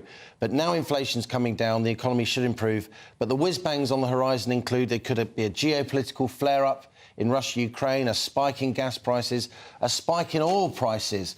If those things happen, then it will be much harder for the Bank of England to cut interest rates. But my central projection, what the money markets are showing, is that we should see interest rates from 5.25% now to around 4.25% this time next year, with the first cut happening sometime in the spring or early summer. OK, you say the whiz-bang factored in. They don't get much more whiz-bangy than Christopher Hope, our political editor this morning. Good morning to you, Christopher. Morning, Eamonn. I mean, that's amazing hearing there Liam say 4.25%. That, to me, is why Tory MPs are telling me they're going long for the election, because they want to have this feeling of interest rates coming down, mortgages getting better by the time people go to the country. The vote this week on Rwanda, this 44-seat majority for the Tory party, surprisingly large, was about small votes, but also about ensuring that Mr Sunak, the PM, is not jeopardised. There's no plans for an early spring election. They want to go long, these Tory MPs. They see where the polls are. They want voters to feel richer, and 4.25% interest rates in a year's time, if Liam thinks that will happen, that's good for them. I think it's fair to say, though, these decisions are very much on a knife edge, Christopher. You only have to look at the front of the eye, and the Prime Minister there is being warned that the tax cuts in the new year will keep those interest rates high. So the longer you go, is it sometimes a bit more of a gamble? I mean, there's no easy answer in any of this, is I suppose the conclusion. No. And, of course, the falling inflation is the big thing. The government's always telling us that's the big, essentially a tax cut, though not really a tax, of course, but in a sense that it's a tax cut on all our spending power. That's right, there's a risk of inflationary tax cuts. In March, we expect the budget, of course, and we do expect income tax to come down and the rest. The problem they've got is people think that's coming. If it doesn't come, there'll be some fury and anger amongst Tory MPs. But the whole crisis of the week is coming off now, I think. Last night the PM had his MPs in for a party. I wasn't invited, but he sounded on good form. He talked a lot about, made jokes about the Godfather, Mark Francois, the 5 families of the Tory right, and getting them round back together for Christmas. So I think, in a sense, he's got over the hurdle. He's having a quieter time than he might have thought at the start of the week. But the real battles, I think, on the Rwanda plan and what that means for the Tory party start in the second week of January. You know, he might be feeling a bit buoyed after the way that bill went, I think, Tuesday night. But there's this report in the Times this morning about only 1% of people arriving in this country illegally are actually being sent away. And we also had that YouGov poll into Rishi Sunak's popularity, and he's now as unpopular as Boris Johnson was at the time he was ousted. And I think his unfavourability is now at 70%, lowest ever for him. Yeah, it is dreadful, these ratings for him personally. I mean, I've got to know him a bit with my job with GBNews. I met him, we quizzed him for 30 minutes on the flight to the COP summit, for example, and he's very relaxed. He talks a big game. He knows all of his achievements of the year. He talks in a very engaging way, actually, in quite a friendly way. He seems to, I don't know, is it clamming up on the public stage? The MPs like him behind the scenes, a bit like John Major was quite a personable MP and Prime Minister, but when he went in front of a camera, he clams up. And the trick is trying to portray that warmth, I think, because there's reports recently about how he's getting a bit tetchy, and he's been asked about that in an interview in The Spectator out today. I think he's got to find a way in the new year to relaunch himself, to come out fighting and let people see the real Rishi, if there is one, which there is one, of course. I mean, he's a great dad, he's a personable figure, but I'm not sure it cuts through in the sense that Boris Johnson will be able to make out he's just doing his best to muddle through, and everyone bought into that, didn't they, in the early part of his time as London Mayor and Prime Minister. Latterly, everyone fell out with him over Partygate and the response to the pandemic. But I think he's got to find a way to generate warmth. He's done the hard yards of got past the past year, I think, but next year it's about being re-elected, re-engaging with voters and telling people why to vote for him. He's lucky in a sense. I think Sir Keir Starmer is pretty wooden as well, so they kind of net each other off in that sense. But I think there's a work to do for the Sunak team over Christmas as they try and relaunch the Premiership in the new year. Yeah, I was just thinking, what do the Americans do with this? They're so good at, you know, the First Ladies often are such a sort of secret weapon for them. You think of Michelle Obama or Jill Biden in currently, but well, the first thing they do is they dress correctly. That's true, but then I think for... I'm just looking at Christopher when I'm saying that. Yeah. Do you ever know what to buy somebody for Christmas? There you are. It'll be a tie. New tie. It'll be a tie. But I was just going to say, Sunak can't really wheel his wife out because she's a billionaire and just reminds everyone how out of touch he is and unrelatable. Well, on that, Isabel, I think we saw the secret weapon emerge at the party conference. Akshata Murthy, obviously. She did a great speech. Yes, she's wealthy, but that's not her great speech. Wasn't planned, in a sense, wasn't briefed, talked from notes. we think that the PM was surprised by it. I'm not sure on that might be true, but I think, and she comes from a family, a very wealthy family, but if you look at the history of that family in India, it's one of absolute service of working in the factories, helping on the shop floor, really serving other people is part of her family's agenda. But we're not seeing that. They are nervously trying to push her out there, because into an election campaign, although we vote for MPs who vote for their leader, Prime Minister, I'm afraid to say these first ladies, in quotes, we don't have one in the UK, they do matter. Thanks, Chris. Got to leave it there. Christopher Hope, our political editor. You know, Isabel, it's funny, it's strange, and Chris talks about the personability and having that X factor for politicians, and he didn't believe Sunak had it, or indeed Keir Starmer has it. But I was speaking to someone recently who were saying that they didn't used to rate Keir Starmer, and now they think he's incredible. Really? And I think that maybe they're judging them by whatever else is in the field there, because I think he's a terrible performer. I think he's wooden. I think he doesn't come across as sincere. I think he comes across as scripted, just personally. I mean, if I had that job to coach him. But then there are those who are totally wooed by him. Well, I think given all the chaos in the Tory party, it should be a very easy job for him. I think he did a good job at PMQs yesterday of exposing lots of the problems in the Tory party, but you should be able to, as the leader of the opposition and at I the think moment. there's also a difference in performance there when you're reacting as opposed to acting. Yeah. And a lot of them can't act. They can react, which brings out the best side of them with that.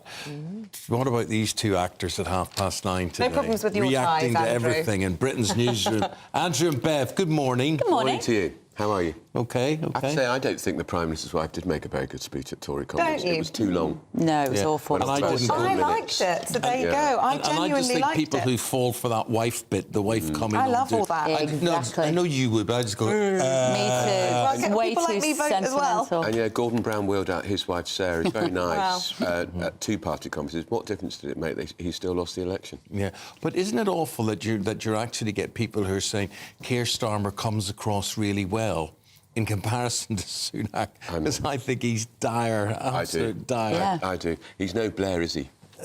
He's no Blair, you're absolutely right. You know, you talk about politicians. Somebody was asking me a question yesterday about people who have charisma or star quality. By far and away, Bill Clinton is the most charismatic politician I've ever met. Tony Blair wasn't far behind him. Absolutely. I saw them together once, and it was the master and the student. Clinton was the master, and Blair was the student looking up, but he was a pretty good student. Yeah. They've been friends for life, those two, haven't they? Besties. Is that the way you look at me? I am the student. I just don't know what Keir Starmer stands for. I don't know what his vision is. I don't know what his motivation is. He I changes would it. say he'd be very welcome to come on the programme. I feel like, you know, to give us his take on all this. Right, so what have you got on your show this morning? What I'm looking forward to hearing from, we've got two MPs, one who voted for the Rwanda bill and one who abstained, two Tory MPs. And so I really want to hear how they feel about each other in that regard, because I think the abstentions in that vote were clearly because it would have meant a huge upheaval for Rishi Sunak and threat to Rishi Sunak if he'd been defeated in that bill. So is that why they abstained? I'm also talking to two top ex-BBC types. Can Gary Lineker survive, and should he? After Samir Shah, the new chairman of the BBC, said yesterday he thought his latest tweets breached the corporation's social guidelines. They do give him the push. Do all those other overpaid sports bores down tools and withdraw services like they did last time? And if they do, they should say, sling your hook. I think he wants to get sacked. I think he's desperate to go down in a blaze of I think he glory. should get a job in newspapers, though, because it was a very pithy put-down.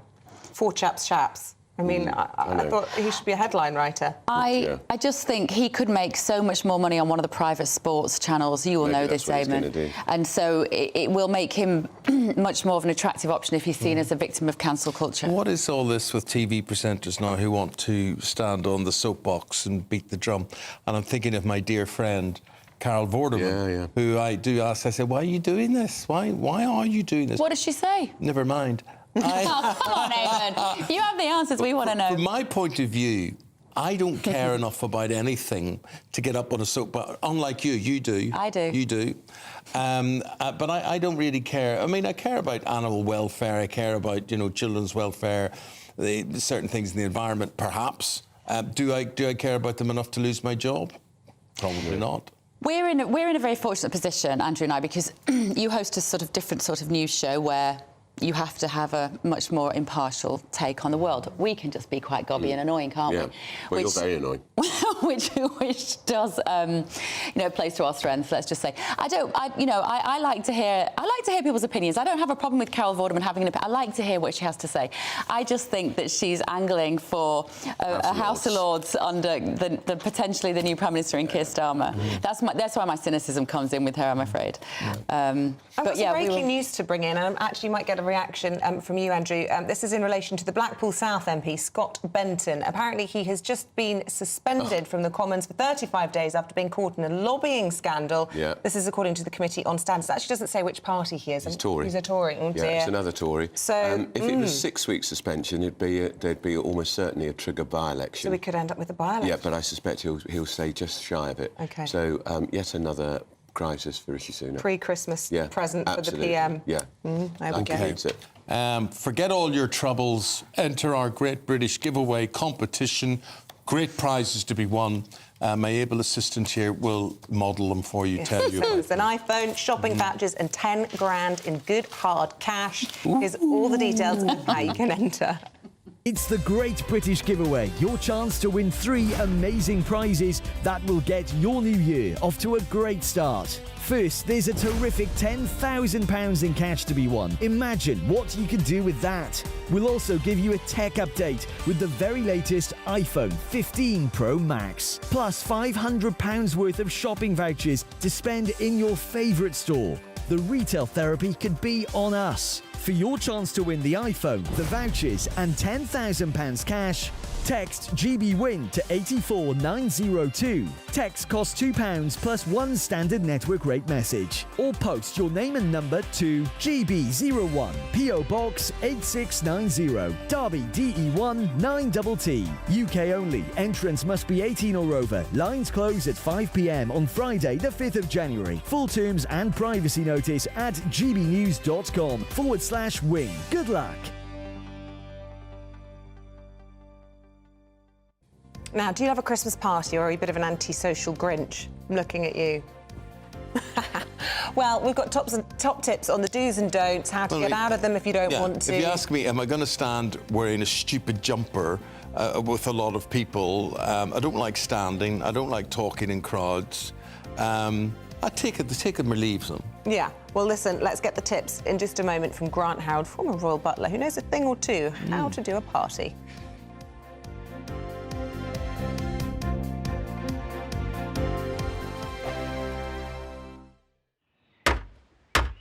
Who is it? We're here for the show.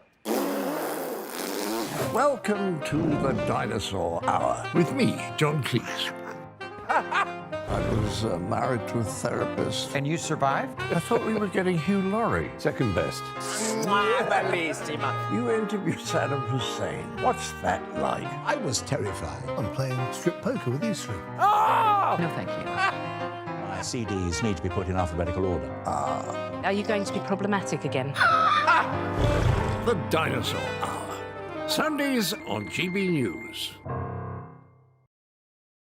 Good afternoon, Britain. Good afternoon, Britain. Join us, Tom and Emily, To find out what's happening in the heart of Westminster. and why it matters to you. Weekdays from midday, we bring you the most compelling stories from across the United Kingdom. And from your doorstep to our inbox. That's right, we want to hear from you. GB News. Britain's news channel. I think the most exciting bit for me is talking to people. People who I think are ignored often by the major news channels. We're going to give news they want to hear. There's a voice there that needs to be heard. I think there's a chance here for a diversity of opinion to be expressed, which you don't find elsewhere. It's really exciting. We don't hold back. We're free to say how decisions that are taken here affect us all around the country. Only on GB News, the People's Channel, Britain's news channel. I'm Michelle Dewberry, and I'm not here to tell you what to think. I'd much rather hear what you have to say. So send in your opinions to gbviews@gbnews.com. Keep them clean, and you never know, I might read them out. With my panel here on Jubes & Co, we debate, we get stuck into the issues of the day on a show where all views are welcome, especially yours. GB News, the People's Channel, Britain's news channel. In the GB Newsroom, we bring you the news as it happens. With our team of dedicated journalists across the UK, we're ready to give you accurate reporting every day. When the news breaks, we'll be there with bulletins on GB News, the People's Channel, Britain's news channel.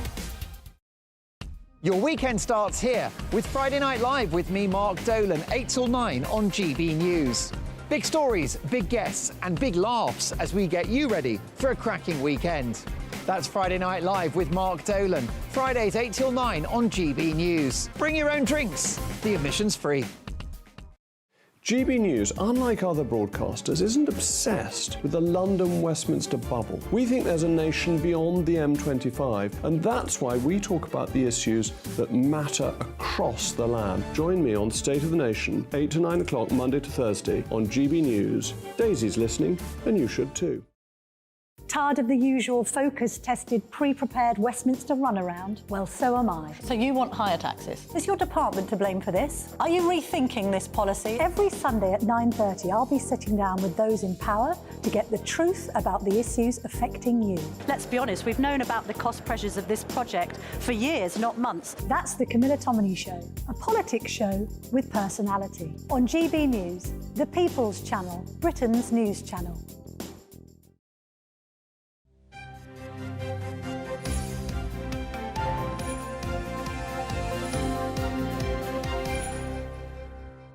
Christmas party season and Series 6 of The Crown, which has just been launched 1 hour and 20 minutes ago. Who better to join us than Grant Harold? Grant is a former butler to King Charles while he was Prince Charles. Very good to see you, my friend.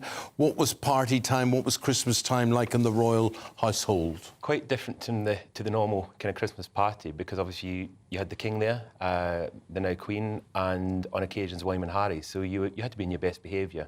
And, you know, everything was kind of timed perfectly. So there was no kind of arriving too early or leaving late. You know, so that suggests to me that maybe people just couldn't be who they are, or everything was still formalised. It was formalised, but some of my colleagues, I remember, you know, the alcohol be flowing. So you would get a few people a little bit maybe tipsy than normal, but they were always great. When their whole family came round, they were always kind of on point. Well, could I say, I mean, you talk about things being formalised.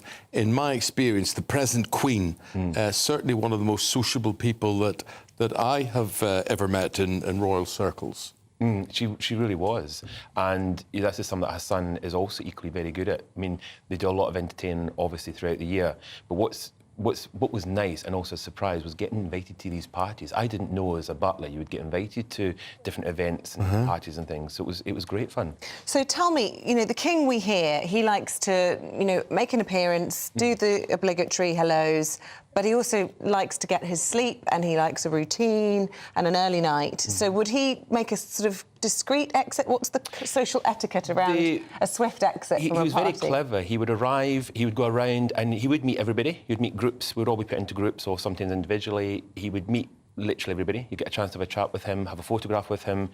He would then do a little speech, kind of thanking everyone, and then he would there'd be a little bit of entertainment of some kind, and then he would just leave. And you knew he was leaving. Did that mean you had to leave if he left? Yes, soon after. Oh, soon after. You couldn't just linger and have another couple of drinks? No, unfortunately, because especially if we were the butlers on duty, you had to kind of be out just ahead of him, just so we were back before he. So he could have a cup of tea before bed or whatever. Exactly. Yeah, exactly. So he'd a cup of tea. And we're just talking a lot about The Crown this morning because the allegedly last ever few episodes have dropped this morning, and this is now the period that you were in the royal household. Absolutely. Will you be watching it with interest? And, you know, do you think that so far it's been a decent representation of what you experienced? It's been interesting. I've enjoyed watching it from the historical point of view. It's really interesting. There's been parts of it that just don't make sense, but of course it is partly drama as well.